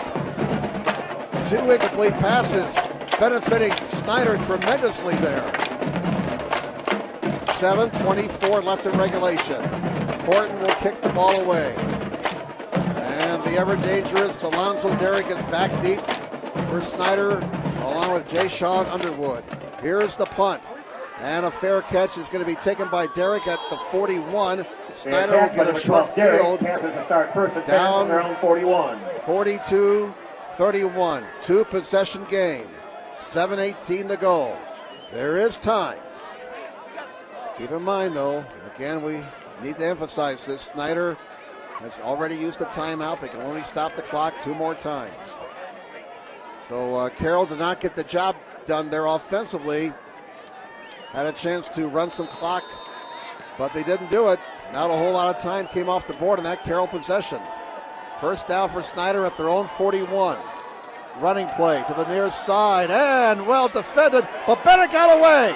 Bennett should have been dropped behind the line of scrimmage for a loss, but somehow he got away and picked up 3 yards. 1, maybe 2 on the play. Official timeout on the field. And we have an official timeout here.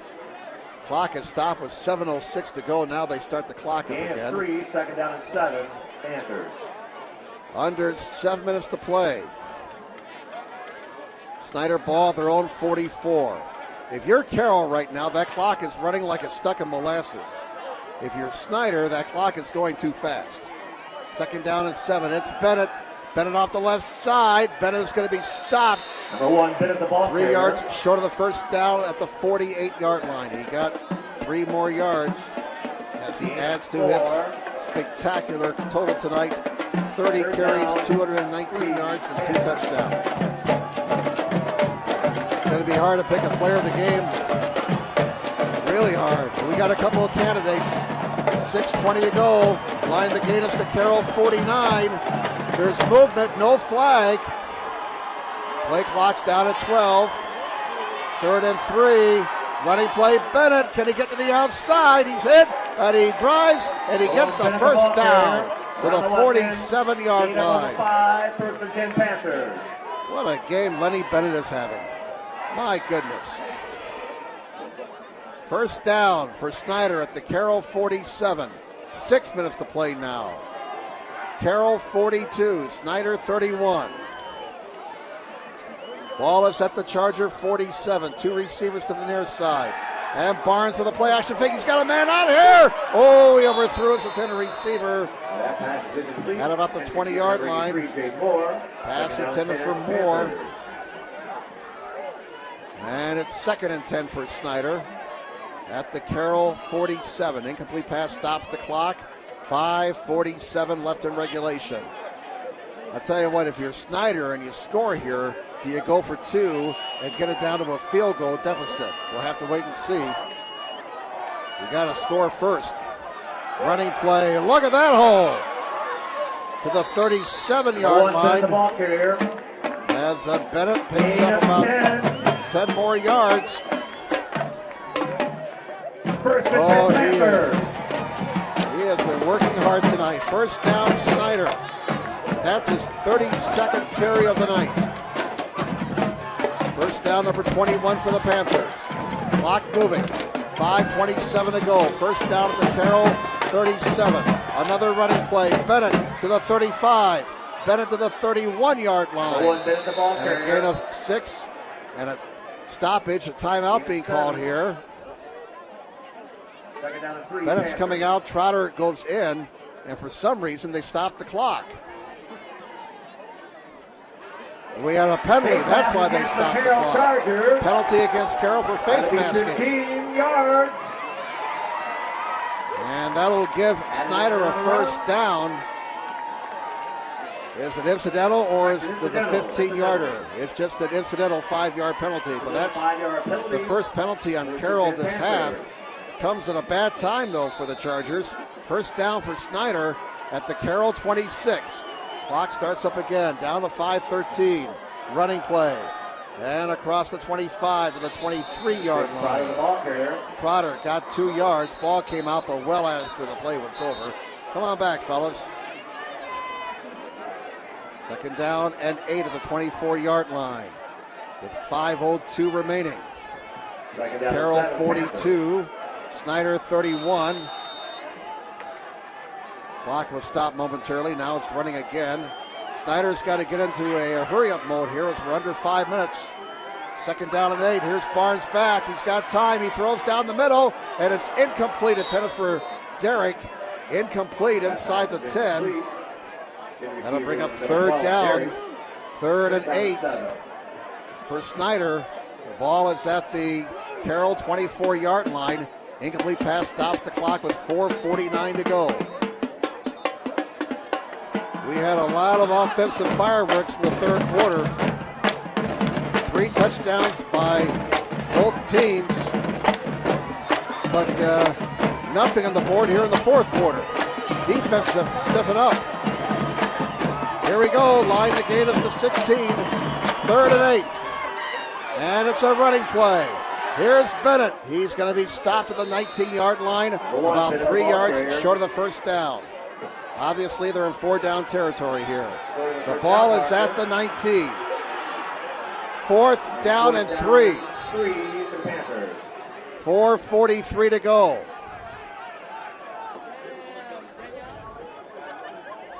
The ball is at the 19-yard line. Clock is stopped now with 4:41 to go. And now the officials are talking about something. I don't know if they're talking about post-game plans or... we really don't know what's going on right now. Do we have a sideline warning or what? Coach Tippmann wants to know what's going on. We would like to know what's going on. Oh, they're trying to adjust the clock. They want to add 4 more seconds, all right? 4:45. And now they want to adjust it again.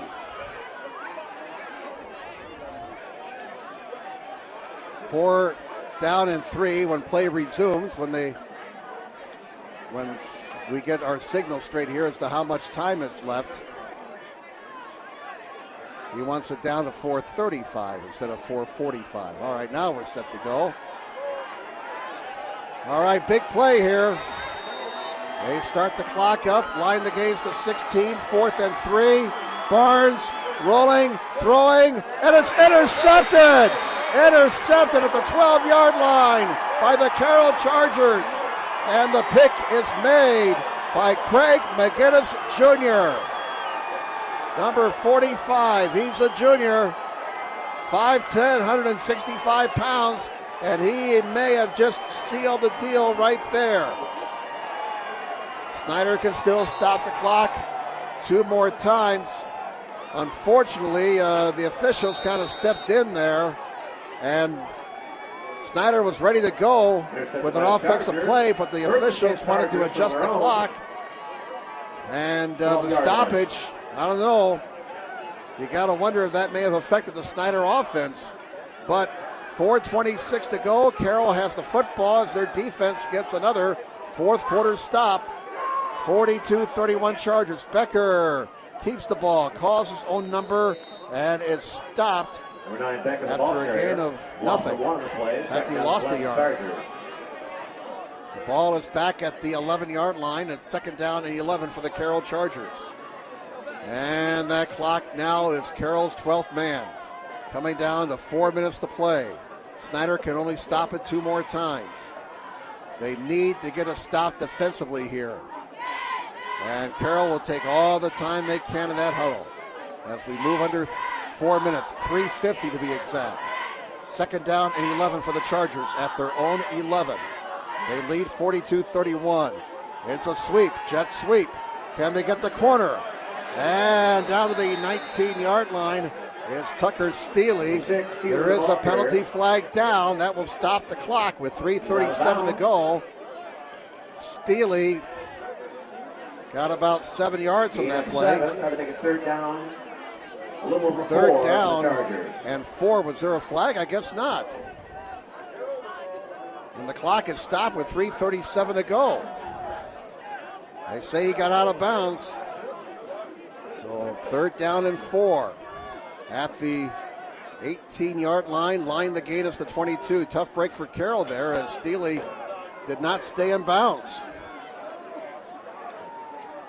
And it's Becker. Becker got away from one man. Now a late pitch, and they may get the 1st down out of all that. You believe all that? You believe that? That's a 1st down for Carroll. Unbelievable. 1st and 10, Chargers. My goodness. I don't know if that was designed, but bottom line, that's one of the weirdest looking option plays you're ever going to see. And that's a 1st down for Carroll. 21 1st downs, and the Chargers now 3:05 away. If they can hold on to the football, if they can hold on to this lead. On 1st down, the Chargers keep it on the ground, trying to grind out the clock. Ball carrier was Hunter Mertz as he stopped at the 25-yard line. 2nd down and 7 at the 25. Snider can only stop the clock twice, and it's getting late for the Panthers. 2.5 minutes to play. Snider students, please get out 15 your cell phones. Text mom and dad seconds for a on the ride play home. clock. Snider students, it's that time. 10 seconds on the Make a play text clock. for your mom and Carroll dad now to breaks pick the you up at huddle. stadium. We're down to 2:20. 2nd down and 7 for the Chargers. And it's a shovel pass. And the shovel pass complete to Edward Bransfield. They got about 3 yards. That'll bring up 3rd down and 4. Gain of a few. 3rd down. Becker has passed for 289 yards tonight. 2:11 to go. And we got a timeout here. I think, did Snider call the timeout? They did? All right. Snider on the field. That leaves them with 1. We're going to keep it here. 42-31. As the score would indicate, it's been a wild one.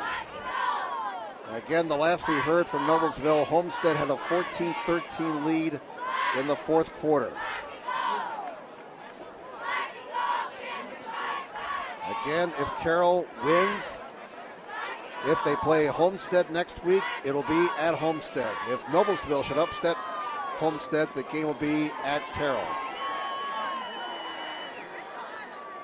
To be frank, not very many people gave the Chargers much of a chance here tonight. Just about everybody was favoring Snider by about a touchdown. But now it's 3rd and 6 for Carroll at their own 27 with 2:11 to play. Line the gain is just over the 32. Snider looking for a turnover. It's a pitch around the right end. Boy, that's a dangerous run for Mertz. Did he get out of bounds? Clock is still moving. Clock is down to 2 minutes. The ball is at the 33. Down box is 4. And they're about a half yard short. 4th down to 1, Chargers. 4th down, what do you do here if you're Carroll? And the Chargers send out the punt team. We're down to 1:35. Snider only has 1 timeout left. And the play clock at 5. It looks like Carroll's going to let the play clock run down and then burn a timeout. And they do with 1:23 remaining. So let's step aside for a moment. Back with more in a moment on SummitCitySports.com. I chose St. Francis because they made a promise that I would have real-world experience that I could take when I graduated, and they delivered on that promise. For me, the classroom only gets you so far, so they're setting me up with an internship. I had a mentor that they set me up with that was a CEO of a DuPont hospital in Fort Wayne. They offer degrees in accounting, business administration, risk management and insurance, marketing, and finance. You know, they just did a great job of the full circle of not only the education but also the experience. Thank you for supporting Summit City Sports. For the last several years, we've provided the Fort Wayne community and beyond with coverage of a variety of sports, thanks to our title sponsorship from Parkview Sports Medicine. Since we began in 2015, our annual budget has covered the cost of videographers and commentators to over 300 plus games each year. New equipment and maintenance of that equipment, along with increased broadcast rights fees from the IHSAA. This season, we're reaching out to friends, families, and local businesses for additional sponsorships and donations. You can help us grow and get coverage. All right, out of the Carroll timeout. 4th down and a foot for the Chargers. And they're going to run a play. And it's a 1st down. Number 9, Becker. Becker called his own number. And Becker, on a dive play on 4th and a foot, just sealed the deal for the Carroll Chargers. And you can hear the cheers from the far side from the folks who have come here from Neon Nation. This may be Carroll's biggest football victory ever, as they will advance to the sectional finals and knock out perennial powerhouse Snider in the opening round of the sectionals. Under a minute to play, a couple of knees, and that will do it. Snider made a tremendous comeback here in the second half, but Carroll's 18-point halftime lead, too much to overcome. They'll have to snap it one more time. They may not need the bus to get back to Carroll High School. They can just fly home the way these Chargers are acting right now. So Snider's season will end at 7-3. Carroll will improve to 7-3. There's the knee, and Snider can't stop the clock. There will be no more football tonight here at Spiller Stadium. That's all there is. There ain't no more. The Carroll Chargers knock off the Snider Panthers 42-31. And we understand now Noblesville leads Homestead in the 4th quarter, 21-14. So, Carroll is through the sectional finals, 42-31. They beat Snider. Let's take a final break, and we will come back in just a moment on SummitCitySports.com.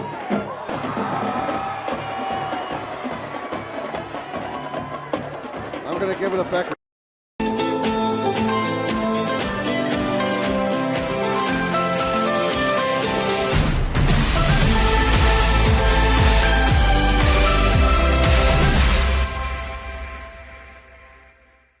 The Acme Bar and Grill, where neighbors meet. A Fort Wayne tradition since 1941. We feature nightly dinner specials along with our iconic pizza, wings, and pork tenderloins, and barbecue in our family-friendly atmosphere with a retro flair. Additionally, we offer a full bar with 26 beers on tap from various Midwest breweries. We also have an area perfect for private events such as meetings, reunions, and banquets that holds up to 50 people. The Acme Bar and Grill, located in the heart of East State Village, where neighbors... For every victory, for every highlight, for every team in the Summit Athletic Conference, we've got you covered. Like, follow, and subscribe for all the latest.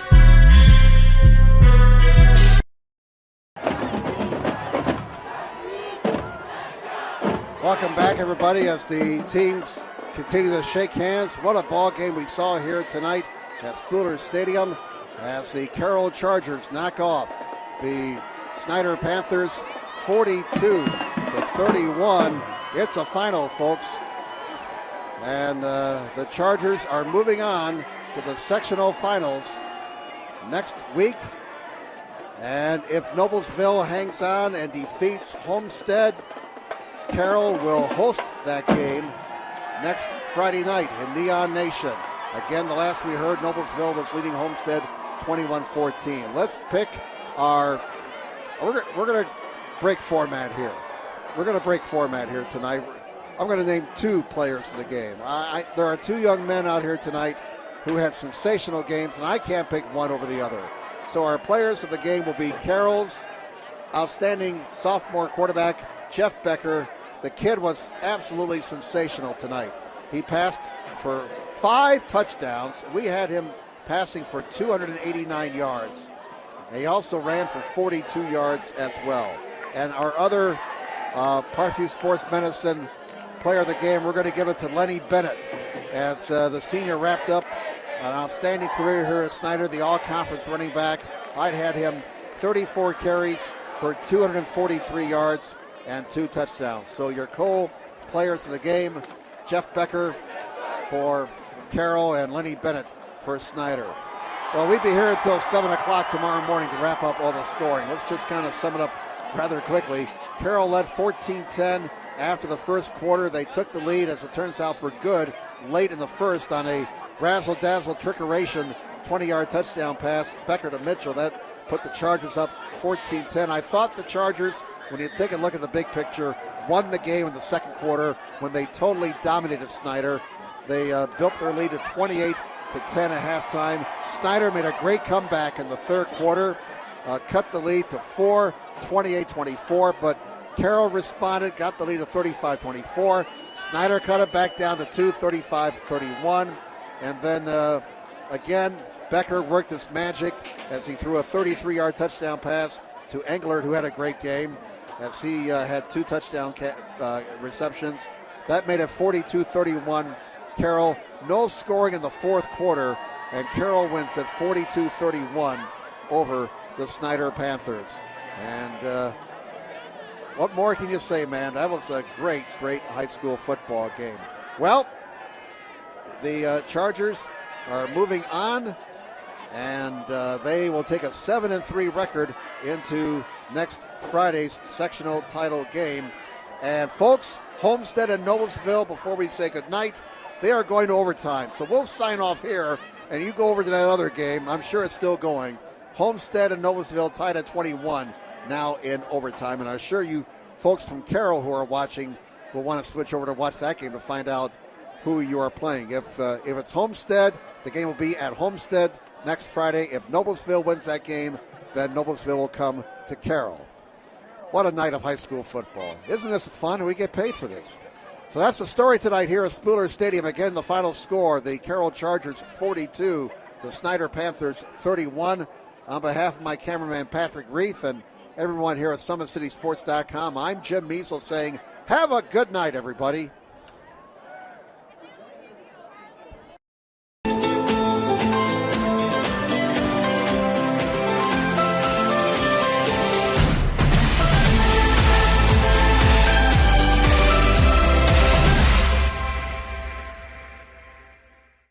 The Acme Bar and Grill, where neighbors meet. A Fort Wayne tradition since 1941. We feature nightly dinner specials along with our iconic pizza, wings, and pork tenderloins, and barbecue in our family-friendly atmosphere with a retro flair. Additionally, we offer a full bar with 26 beers on tap from various Midwest breweries. We also have an area perfect for private events such as meetings, reunions, and banquets that holds up to 50 people. The Acme Bar and Grill, located in the heart of East State Village, where neighbors...